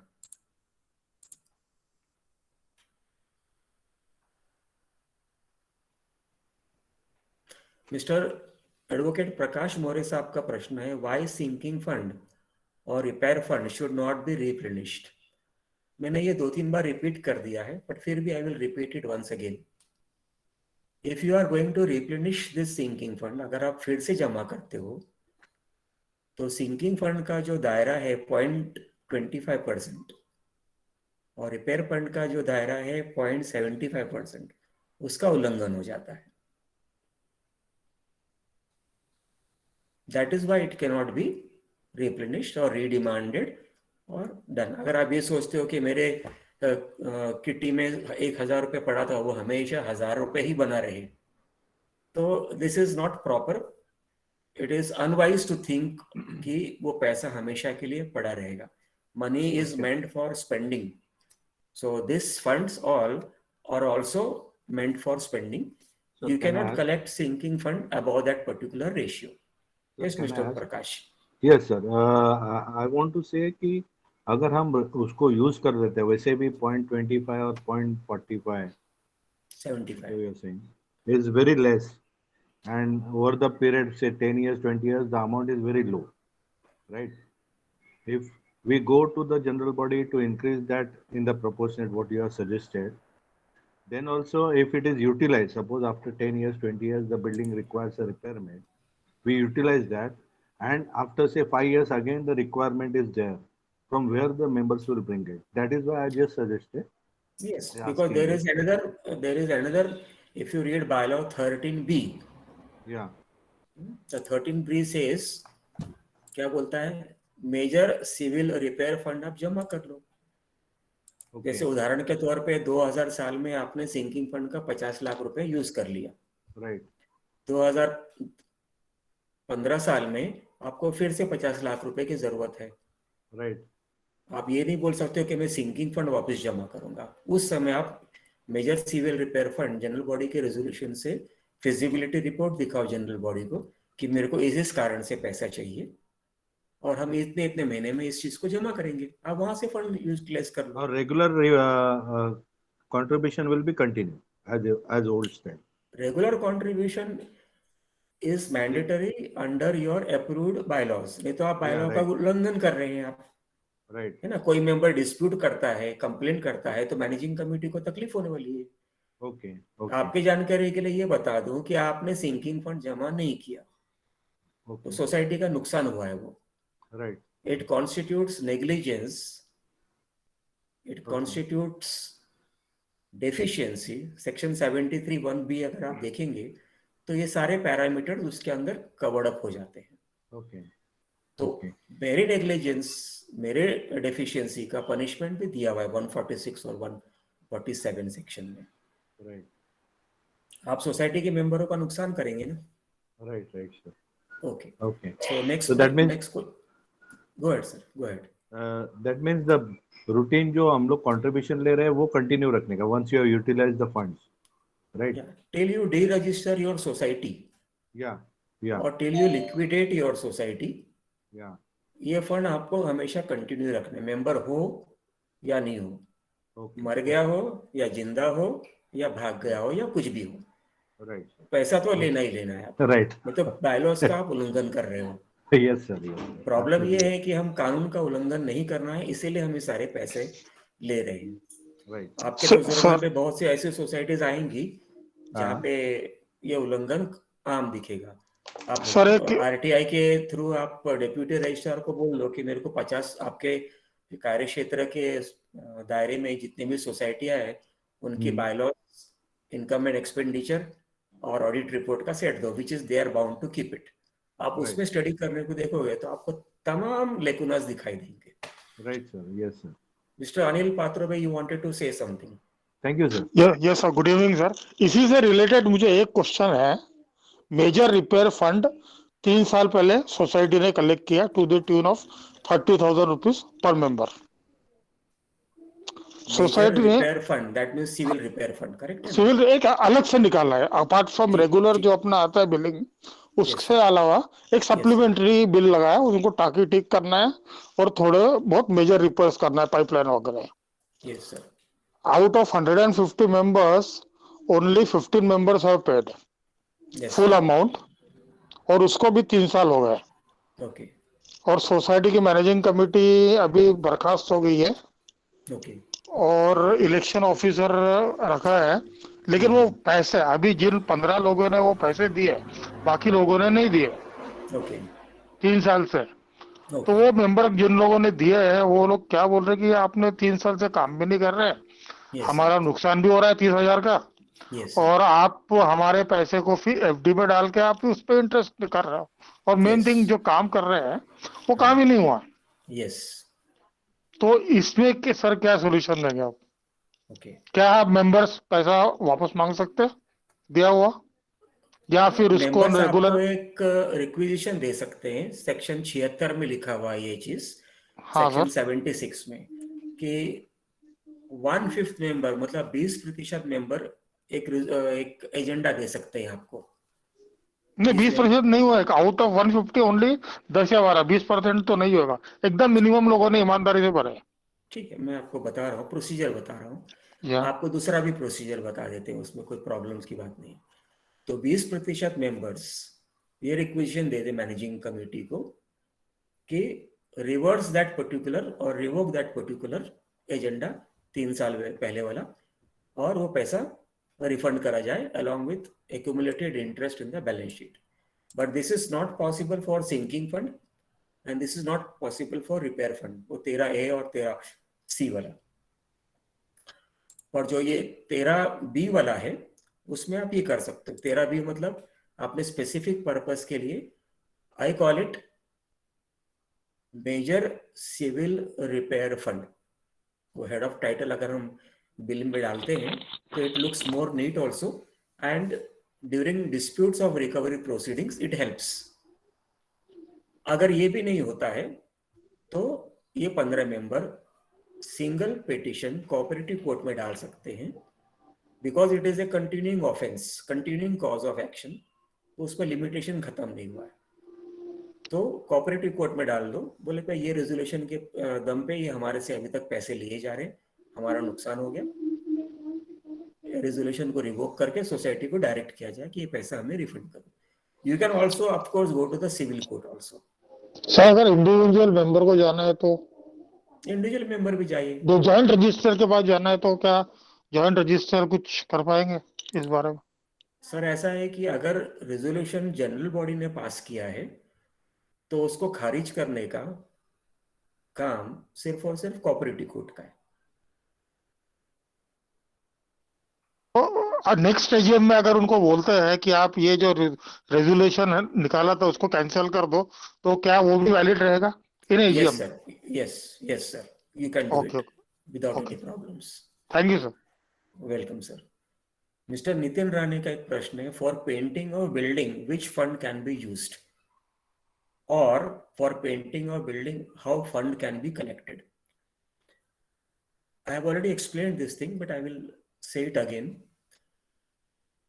आपके पास बैलेंस शीट में जो भी फंड जमा है एक्सेप्ट शेयर कैपिटल और उसका ब्याज, आप सारे के सारे फंड्स निकाल सकते हो बिल्डिंग को पेंट करने के लिए, प्रोवाइडेड उसका फिजिबिलिटी रिपोर्ट बनाते हो आप लोकल आर्किटेक्ट के थ्रू, जनरल बॉडी में अप्रूव कराते हो, और फिर आप उसमें ये भी अप्रूव करा लो कि भाई हमारे पास में सिंकिंग फंड 50 लाख पड़ा हुआ है, या ये फंड सारा मिला के 50 लाख पड़ा हुआ है, पेंटिंग का खर्चा 20 लाख रुपए है, तो we sanction to withdraw 20 lakh rupees from this balance sheet accumulated funds. और अगर ये नहीं करना है तो आप जनरल बॉडी में स्पेसिफिक रेजोल्यूशन डालो to discuss and decide amount money collection for painting of building to the tune of rupees so and so in the ratio of so much rupees per month basis up to so many months. आप ऐसे कर सकते हो. This will be under 13B में आप कर सकते हो ये चीज को, बायलॉ 13B में. ओके. अनिल जाम्बे का प्रश्न है, in a newly form society no funds from builder, first MC voted service maintenance charges per area wise, bylaw state otherwise, service charges is per unit wise, is it legal voting against the bylaws? Sir ji ऐसा है कि bylaws को follow करना हर society member का mandatory duty है. अगर bylaw में लिखा है कि सर्विस और maintenance charges will be per flat wise, तो आप उसके विरुद्ध में आप कोई भी रेजोल्यूशन पास करोगे तो वो गैर कानूनी हो जाता है. However, 100 के 100% मेंबर ये एग्री करते हैं बायलॉज को अमेंड कर देने के लिए. Remember that amendment of the bylaws, जहां पे लिखा है पर यूनिट वाइज या पर फ्लैट वाइज, वहां पे अगर आप अमेंड करने के लिए आप ये लिख देते हैं कि service charges will be collected पर फीट वाइज, और सारे मेंबर्स उसमें एग्री कर लेते हैं, तो आप वो कर सकते हैं. But this particular bylaw amendment is usually not allowed by cooperative registrar. However, this particular bylaw amendment can be done in condominium systems, resident welfare association systems, and so and so.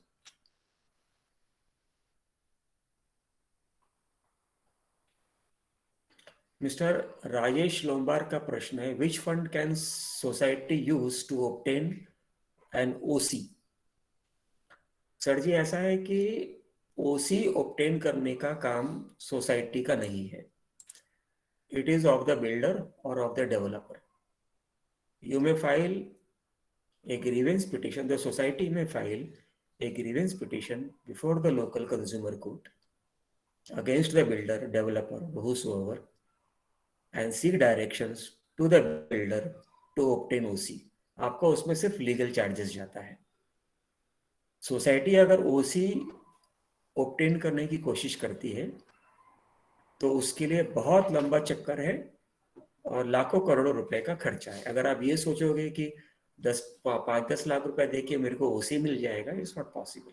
क्योंकि ओसी के time पे registered architect का certificate लगेगा, which will be verified by the executive engineer of the building proposal department, who will come and check out. फिर वो देखेगा आपने नीच एरिया कवर कर लिया, डक्ट एरिया कवर कर लिया, आपने अपने कॉम्प्लेक्स में मंदिर बना लिया, आपने ये चेंजेस कर दिया, तो आपको ओसी कभी भी नहीं मिलेगा. मिस्टर रशीद का एक प्रश्न है, is donation fund taxable? Society को जो डोनेशन रिसीव किया और डोनेशन फंड के एफडी में डाल दिया वो टैक्सेबल नहीं है, लेकिन डोनेशन फंड के ऊपर जो इंटरेस्ट आएगा, जो इनकम इंटरेस्ट आएगा, वो पक्का टैक्सेबल है.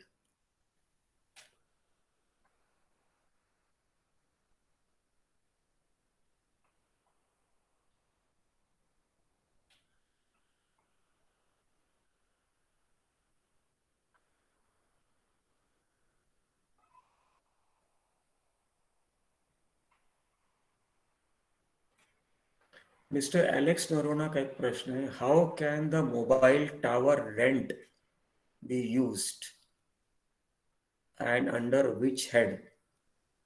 सर जी, मोबाइल टावर का जो रेंट आ रहा है, that is an income for the society which will be set off against your expenditure.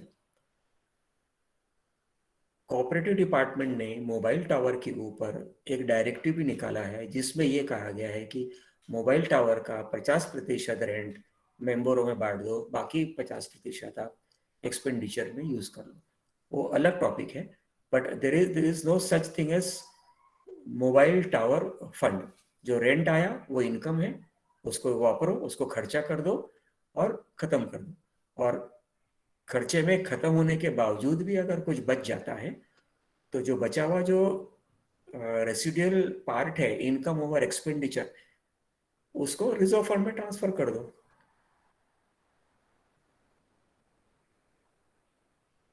Sir एक सवाल पूछ सकता हूँ? Mister Prakash? Yes sir. Okay, go ahead. The situation is the building is with as per the registration it is 100 flats suppose, but out of 100 20 flats are 2-3 bedroom. Out of 20 10 flats are joint, means they have jodi flat they have made it. So sinking fund will be charged to the 90 flats or the 100 flats. Okay. Situation ऐसा है कि flat 100 है, उसमें से 20 flat जो है वो 3 BHK है, बाकी 2 BHK है, लेकिन 3 BHK में 10 फ्लैट ऐसे हैं जो ज्वाइन करके उन्होंने. Understood. Your question is understood. Yes sir. Okay. Now, how do you determine how many flats are there? How do you determine, Mr. Prakash? It is through the plan given by the to the BMC, the number of units. तो building का जो sanction plans है वो define करता है कि आपके building में कितने यूनिट्स हैं, कितने फ्लैट्स हैं. राइट. जितने अगर 100 फ्लैट है तो 100 शेयर सर्टिफिकेट इश्यू करना है. राइट. और 100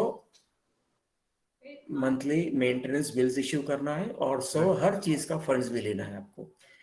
इंटरमीडिएटली अगर किसी ने एमलगेमेट कर दिया, उसको एमलगेमेशन बोलते हैं ना. Right right. 10 फ्लैट 20 फ्लैट को जोड़ के 10 फ्लैट बना दिया. राइट. एमलगेमेट कर दिया. एमलगेमेशन का ये मतलब नहीं है कि बिल्डिंग के सैंक्शन प्लान्स को चेंज करना है. Okay, amalgamation is only A facility that is allowed by the civic authorities. Mumbai में म्युनिसिपल कमिश्नर जो अलाउ करता है on payment of relevant fees, but it does not make both the flats as one flat in the sanction plan. Sanction plans एक बार ओसी मिल गया आपको, हाथ में आ गया, तो आप कुछ भी कर लो, वो सैंक्शन प्लान्स अब चेंज नहीं हो सकता है. ओके. सैंक्शन प्लान्स में एक ही चीज चेंज हो सकती है, वो ये है कि सैंक्शन प्लान में 100 फ्लैट्स को रेसिडेंशियल यूनिट्स बताया गया हुआ है. राइट. 5 यूनिट बोलता है कि मुझे इसको कमर्शियल चेंज ऑफ यूजर करना है. I want to use it for office or for clinic or for non-residential usage. Right. तो भी आपका सैंक्शन प्लान्स चेंज नहीं होगा, लेकिन वहां पे उधर शेरा मार देंगे. शेरा मतलब क्या बोलते हैं उसको? रिमार्क मार देंगे कि non-residential usage. Right. That's it. But sanction plan parameters, sizes, this, that, etc. will not be changed. This shera, this remark will be utilized by the assessor.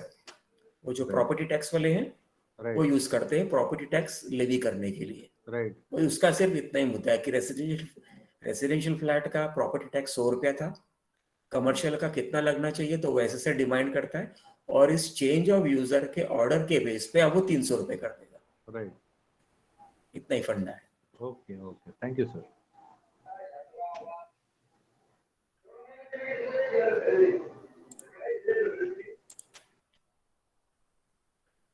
Okay, mister Sanjeev Shah का एक नया प्रश्न है, are this funds to be collected every quarter और one time?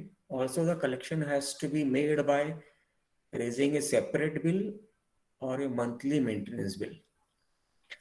If you are talking of this funds which we mentioned, sinking fund, repair fund, this fund, that fund, then they have to be collected only and only through your monthly maintenance bill, because during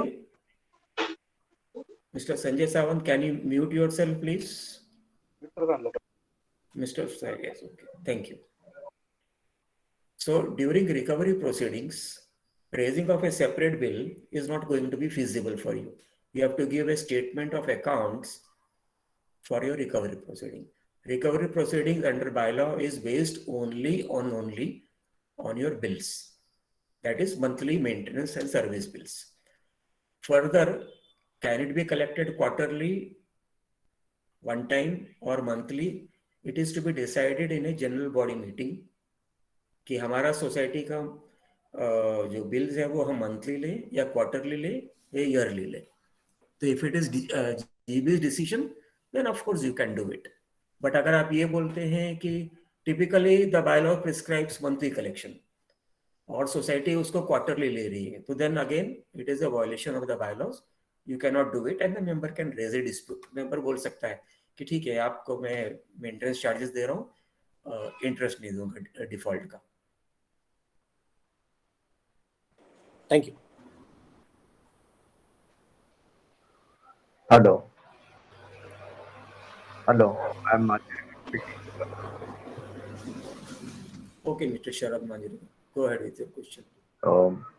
हमारे society में अभी 4 साल पहले redevelopment हुआ, लेकिन builder ने office जितना area का चाहिए था उतना नहीं दिया, और ये भी फिटनेस सेंटर भी नहीं दिया.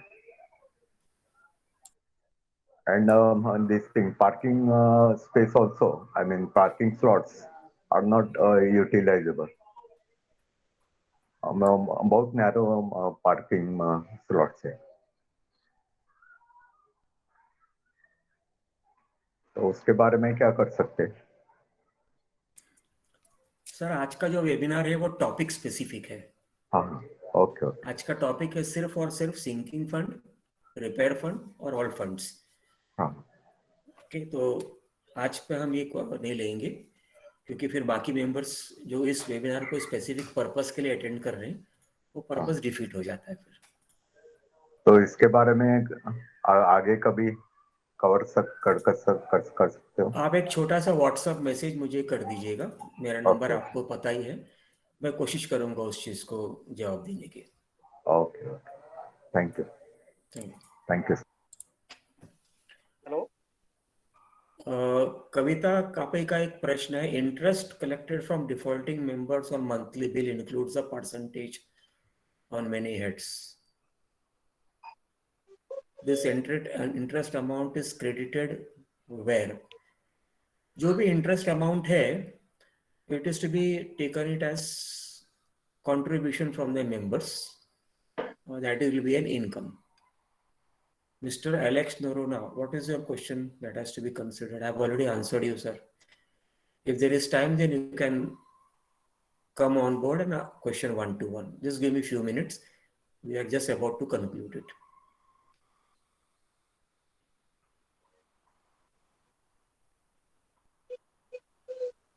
हेलो. मिस्टर कविता का प्रश्न है, can charges be collected without ratification और passing in general body? Society का कोई भी चार्जेस, किसी भी तरह का चार्जेस जनरल बॉडी के रेजोल्यूशन के बगैर कलेक्ट करना वायलेशन ऑफ द बायलॉज है, वायलेशन ऑफ द लॉ है, not allowed. Hello.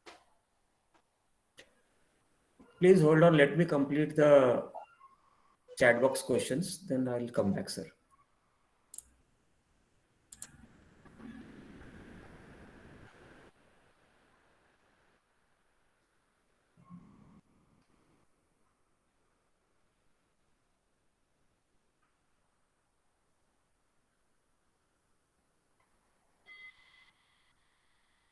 Mister Amitabh Singh का एक प्रश्न है, can society break sinking fund deposit without asking the GB?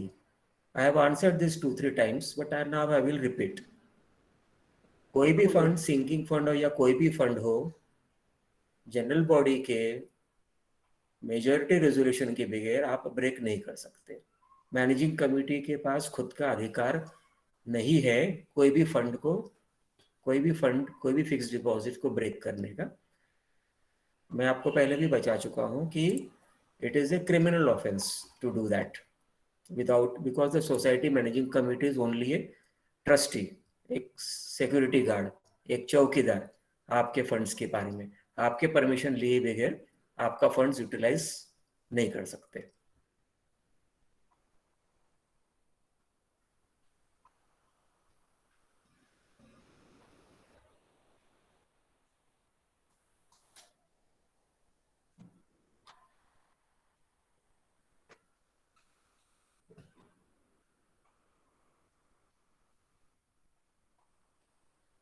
Mister Rajesh का एक प्रश्न है, if the MC has pass the GB resolution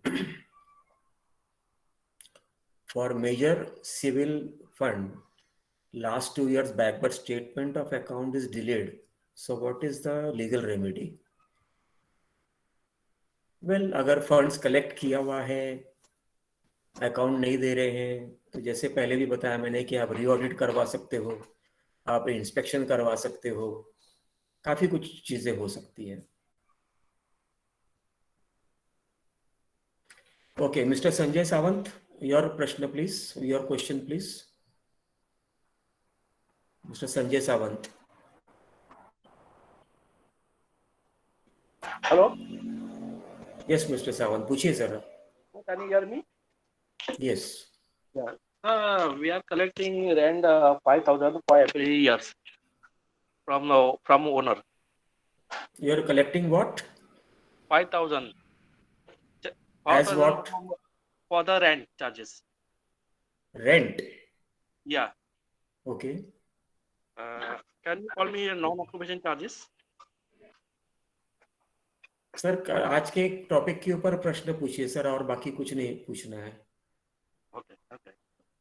I'm sorry, next time हम जब ये इस टाइप का वेबिनार करेंगे उस टॉपिक के ऊपर, तो then you can ask them. For singing fund.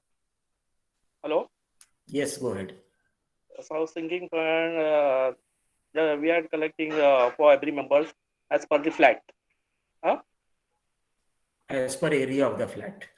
Area of the flat. But Okay. we have done the FD for 5 lakhs, 5 lakh to FD 5 lakhs. Okay. But that FD is in saving account. That FD is in Saving account. savings account. Yeah. Can Okay. we make it for the sinking fund, for repair fund? I'm not able to understand your voice. Your question is also. Hello. Put it in the chat box. I will answer. Okay. Hello. Okay, Mr. Hello. Sanjay, put your question in the chat box. I will answer it. So this is Kavita Kapahi. Can I ask a question, please? Okay, Miss Kavita, go ahead. So in our society, this problem is there that without any ratification, I mean, MC has met up and made some resolutions way back in 2009, and they have been collecting money on those bases. When we have challenged that, they have tried to ratify it in 2021. So is there a time limit between when it is up for ratification, and what happens to the money that they have been collecting in the interim period of 12 years? Madam, managing committee cannot collect any funds. Can you hear me? Yes, sir. Okay. Managing committee cannot collect any funds without approval of the general body. And अगर आपने ये कहा कि मैंने collect कर लिया fund, बाद में रेटिफाई करेंगे, तो ये कोऑपरेटिव एक्ट में परमिसिबल नहीं है। Subsequent ratification is not permissible, है ना, जिसको बोलते हैं ना पोस्ट डिफैक्टो, वो परमिसिबल नहीं होता है। मतलब पहले मैंने काम कर दिया और फिर बाद में मैं अप्रूवल लूंगा, ऐसा that is not permissible in cooperative. Is there any bylaw for that, sir? Any section? You can refer section 75 for this particular, it's a big section, but you can understand. Okay, Okay. under section 75, you have got an agenda, you have got a notice, and then agenda, and then a general body resolution has to be there. So, but they have been collecting this amount in the interim period. So, what is the relief that I can get? Legal relief is possible only in the cooperative court. Okay, sir. Okay. Mr. Kiran Bhosle, you wanted to ask something? Hello. Mr. Hello. Kiran, yes, Mr. Kisan Bhosle. Sir actually हमारे society में जैसा कि repair fund use किया है कुछ 57 लैक्स, तो उसमें vendor ने जीएसटी इंक्लूड करके बिल दिया है, लेकिन कमिटी ने वो 8 लाख है वो सस्पेंस में रखा है, उसका कुछ पेपर गवर्नमेंट का जीएसटी भरा हुआ वो दिया नहीं, दूसरे नाम से पेमेंट सब कर दिया है। ये प्रूव है अपना बॉयल हाउस के हिसाब से? आपने जो बताया वो फाइनेंशियल जालसाजी होती है, ठीक है ना, it is a financial fraud. तो आपके मैनेजिंग कमेटी ने अगर जीएसटी नहीं काटा है या नहीं भरा हुआ है कोई भी फंड के ऊपर, तो वो जालसाजी में आता है। तो उसको आप डेप्यूटी रजिस्ट्रार में कंप्लेंट करके इंक्वायरी लगाओ, और आप क्रिमिनल कोर्ट में भी, कुछ मेंबर मिलके क्रिमिनल कोर्ट में भी केस फाइल कर सकते हैं। अच्छा, मतलब ये गैर कानूनी है, मतलब ऐसा? यस, इट इज गैर कानूनी, टोटली गैर कानूनी। Okay, thank you sir. जैसे कि आपने कुछ काम करवाया, अनिल शर्मा से काम कराया, समझो 10 लाख रुपए का, उसके ऊपर जीएसटी होता है लेटर से 1.5 लाख रुपया या 1.80 लाख रुपीस होता है, और वो बचाने के लिए छोटे छोटे बिल्स अलग अलग टाइप के ले लिए, लेकिन एक्चुअल एक्सपेंडिचर तो आपने बड़ा कर ही दिया है ना। हाँ, तो अगर आप जीएसटी अथॉरिटी को, जीएसटी इसमें क्या है, दोनों involve. Late me complete sir. अगर आप जीएसटी अथॉरिटी को कंप्लेन करते हैं तो मैनेजिंग कमेटी के ऊपर भी दंड आता है, जेल भी आता है, और जो अनिल शर्मा ने ये काम किया है उसके ऊपर भी आता है। अच्छा अच्छा, okay, thank you. Okay, thank you.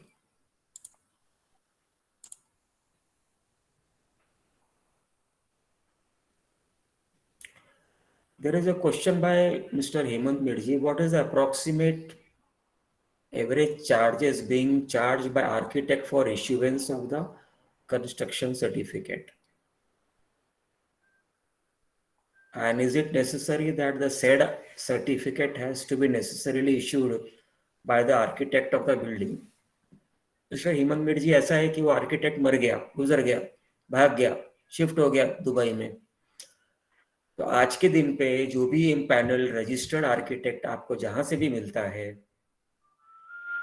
Preferably BMC panel में हजारों आर्किटेक्ट हैं, अगर आप बॉम्बे में, तो आप उनको किसी को भी सम्मान कर सकते हैं। वो आके सर्वे करेगा आपके एरिया को, आपकी बिल्डिंग को देखेगा कि वो आरसीसी बिल्डिंग है या और किसी टाइप के स्टोन की बिल्डिंग है, आपके लिफ्ट क्या लगी हुई है, आपका एसटीपी क्या लगा हुआ है, आपके फ्री एरिया कितना है, वगैरह वगैरह, सारा वैल्यूएशन निकाल के आपको बताएगा कि आपका कंस्ट्रक्शन कॉस्ट क्या आता है।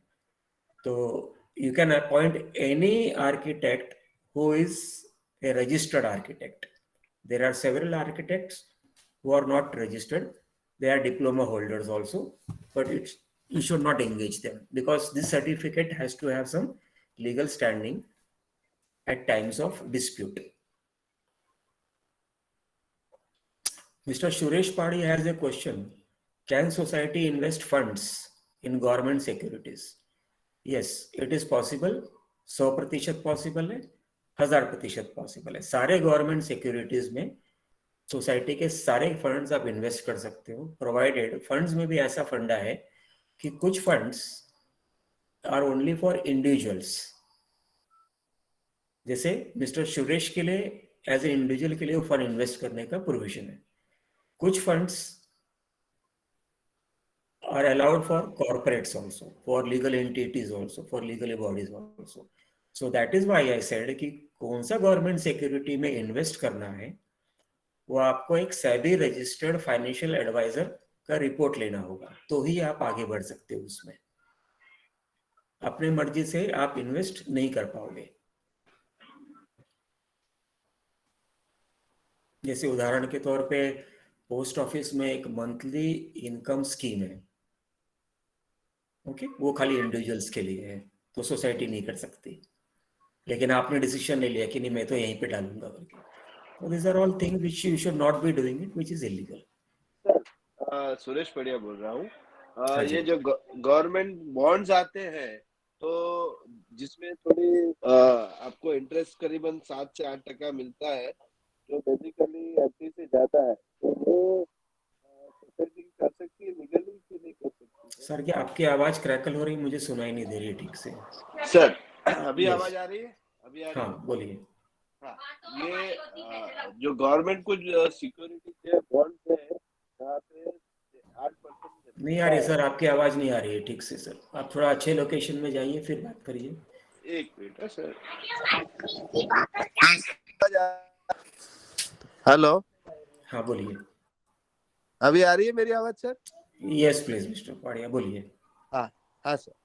तो जहाँ पे कुछ 8, 8.5 या 8% के आसपास मिलता है, तो वहाँ पे हाउसिंग सोसाइटी कर सकती है लीगली कि नहीं कर सकती sir?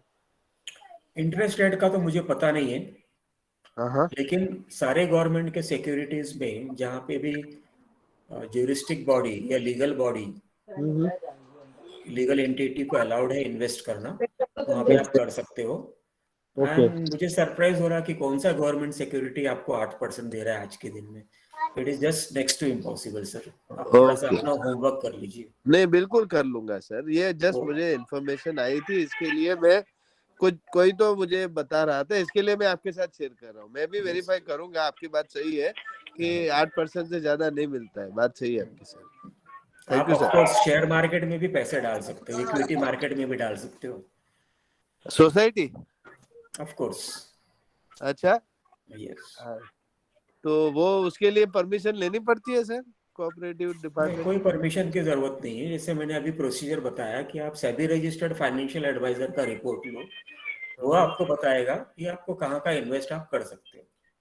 So society can invest in equities, correct sir? Society can invest in equities, it can invest in debenture, it can invest in mutual funds. Okay.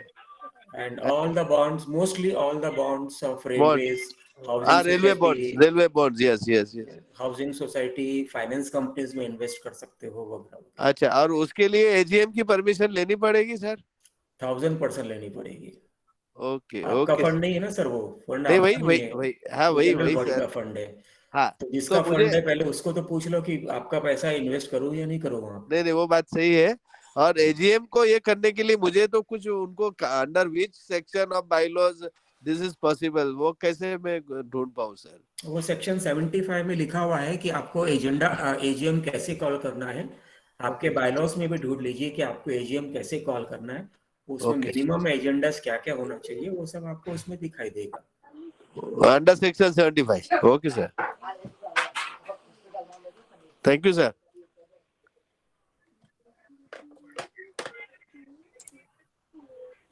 Okay, is there anybody? हम लोग के पास एक 5-6 minute बचा हुआ है, और किसी को कुछ 1-to-1 क्वेश्चन पूछना है?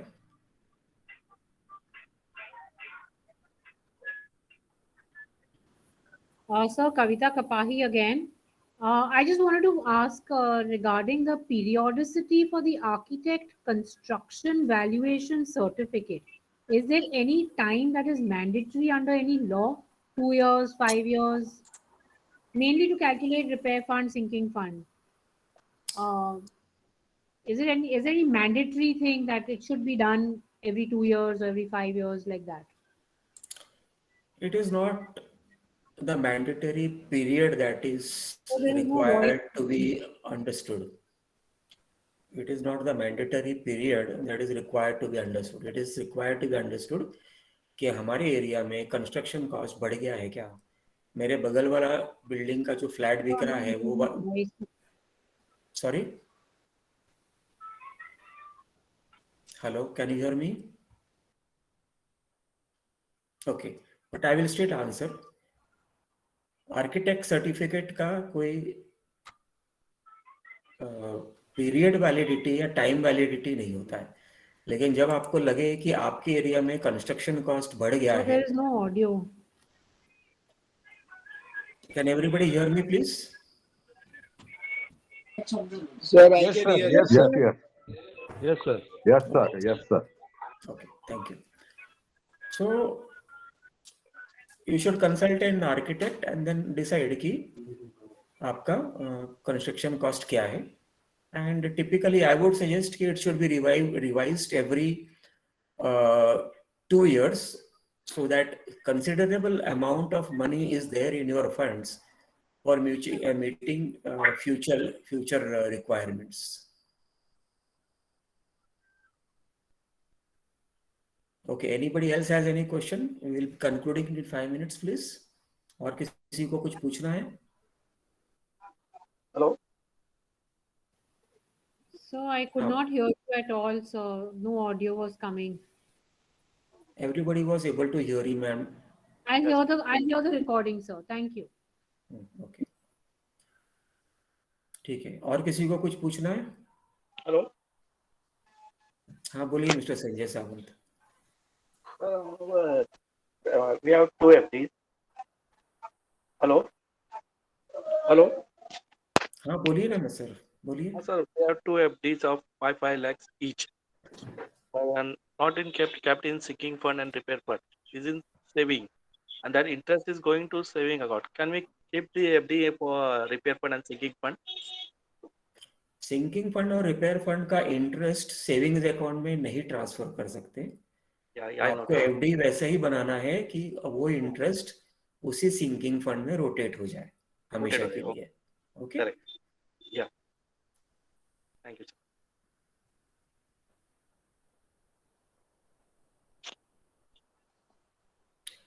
Okay, if there are no other questions हम लोग कंक्लूड करें वेबिनार दोस्तों के परमिशन से. Hello, sir. Can I ask a question? Yes, sir. Okay, go ahead, please. Hello. Yeah, sir. See, I'm an MC member, and in 2014, in the AGM, it was decided that we will collect something towards a cultural fund. That is mainly expenditure for the Ganpati in the building and all that. And last 2 years, the members who are handling the fund, they don't take the permission of the MC for spending money, and they don't inform all the members about lunch, dinner and all. So what we are thinking in the AGM, which is going to be held on 30th January, can we request the members that it is not mandatory and the MC is not being informed, and therefore as MC we would like not to conduct these collections through the maintenance bill. Whoever wants, let them do it independently on their own. Can we tell the members frankly all these things and stop the collection? You can tell the members anything you like, as it is in most societies. The managing committee tells the member anything they like. But however, your collection of the cultural fund is illegal, and that is not allowed by the cooperative registrar. If at all anybody makes a complaint, then that particular component of cultural fund वगैरह वगैरह वो उनके maintenance bill से delete हो जाएगा. 1. Secondly, अगर वो member consumer court में कंप्लेन करता है तो आपके ऊपर लीगल चार्जेस भी लग जाएंगे, और उसने अगर कोई मैटर को ट्विस्ट कर दिया तो आपसे आप पर डैमेजेस और कंपनसेशन भी लग जाएंगे. So it is better you do not do all these things. Thank you very much, sir. Thank you. Yeah. Hemant sir, can I interrupt here? Yes, sir. Yeah, sir. As per the bylaws, appropriation of funds, you can transfer some percentage of your surplus income towards cultural fund, but that should be strictly used as per bylaw 5D. For except religious activities, you can use for common welfare fund and cultural activities. So, I mean, is there any way? I mean, is it illegal? I mean, to collect the cultural fund. I mean, not collect from the members, but you can always transfer from your balance sheet excess income. You have to define what do you mean by cultural fund, cultural activities. Right, okay. अभी cultural activities एक cosmopolitan society में आपका cultural festival तो हो नहीं सकता है, right, religious festival day है ना। Yeah. अगर आप बोलेंगे कि मेरे सोसाइटी में 5 किस्म के लोग हैं, 20 लोग हैं, 20 हिंदू है, 20 मुस्लिम्स हैं, 20 क्रिश्चियन है, 20 पारसी है, 20 सिख है, राइट, तो और नहीं आना है मुझे, जैसे मुझे नहीं आना आपके फेस्टिवल में, मैं क्यों पैसा दूं? For example fun and fair करते हैं सोसाइटी में, Yes. Can that be a cultural activity and can that तो आप अपने जेब से अलग से पैसे निकालो, एक अलग से पेटी में डालो, उससे अलग से खर्चा करो, उसका हिसाब किताब आपस में आप लोग अपना देखो, और सोसाइटी के बैलेंस शीट से उसका कोई लेना देना नहीं होना चाहिए। फाइन, क्योंकि कोई ना कोई मेंबर हर सोसाइटी में 2 से 3% मेंबर ना, 100 मेंबर की सोसाइटी में कम से कम 3 मेंबर ट्रबल शूटर्स होते हैं या ट्रबल मेकर्स होते हैं, राइट, है ना। तो वो चीज की तैयारी करते हुए आपको सोसाइटी चलानी है। राइट सर एक क्वेश्चन था, पूछूं? Thank you sir. Yes mister Prakash, last question for today, last we will conclude. Sir, अगर हमको ये जो स्वीपर्स है, सिक्योरिटी गार्ड्स है, इनको जो हम दिवाली या ये देते हैं बोनस, तो उसके लिए फंड अगर कर सकते हैं क्या फ्रॉम द मेंबर्स की for the what you call से, उनसे नाम से अगर कलेक्ट कर सकते हैं क्या फेस्टिवल? मेरे ख्याल से एक्ट में कहीं ना कहीं एक्स ग्रेशिया पेमेंट का प्रोविजन दिया हुआ है। ओके, शायद एक्ट के 17 नंबर या ऐसे कुछ तो भी पर्टिकुलर में एक्स ग्रेशिया का प्रोविजन दिया हुआ है, तो आप उसको दे सकते हो, provided you have income in the balance sheet. या income is there. Yeah. So you may put up this proposal in your MC meeting, pass a resolution, make the appropriate payment, and before that you need to take the approval of your GB also. क्योंकि उनका पैसा ही आप देने वाले हो यहाँ वहाँ। हाँ, नहीं, क्योंकि क्या होता है कि सिक्योरिटी गार्ड जाता है हर एक घर में, हर एक मेंबर्स अपने अपने हिसाब से पैसा देता है। Yes, that is the best. हाँ, that is the best way to collect the fixed amount per month, say 10 rupees, 20 rupees. In the year you distribute during the Diwali or as an increment. Thank you, sir. Yes, sir. But society के balance sheet में आप ये नहीं डाल पाओगे। मैं checkout x gratia और bonus था एक बारी, शायद उसको अमेंडमेंट के दौरान निकाल दिया हुआ है। ओके सर, ओके, चलिए, thank you sir. Thank you. Okay, I think there are no other questions. I would like to invite Advocate Fatima if she's there. Are you there, ma'am? Yes, sir. Good evening, sir. Okay, I'll request you to speak a few words before we conclude this webinar. Sure, sir. Thank you, sir. It's been a wonderful session. Hearing you speak is always good because you are thorough with the subject matter and everything. So it's like pin drop silence. Like a classroom. And it has been a good experience listening to you, sir. It's been a good enlightening session on the funds of the society. And just to need to relook the act and the bylaws and just, make a revision of everything what you've spoken. Yes, ma'am. Okay, thank you, ma'am, for your kind words. And Thank you, sir. all Thank you. friends. Thank you, sir. Thank you. Participating in this webinar, today's webinar. Thank you, sir. Thank you once again for attending this knowledge sharing webinar. Wishing all friends a healthy and peaceful life forward. Thank you, everybody. Wish you the same, sir. Good night. Thank you. Good night. Hemanji, thank you. Thank you, sir. Nice Thank webinar. you. Good night. Thank you.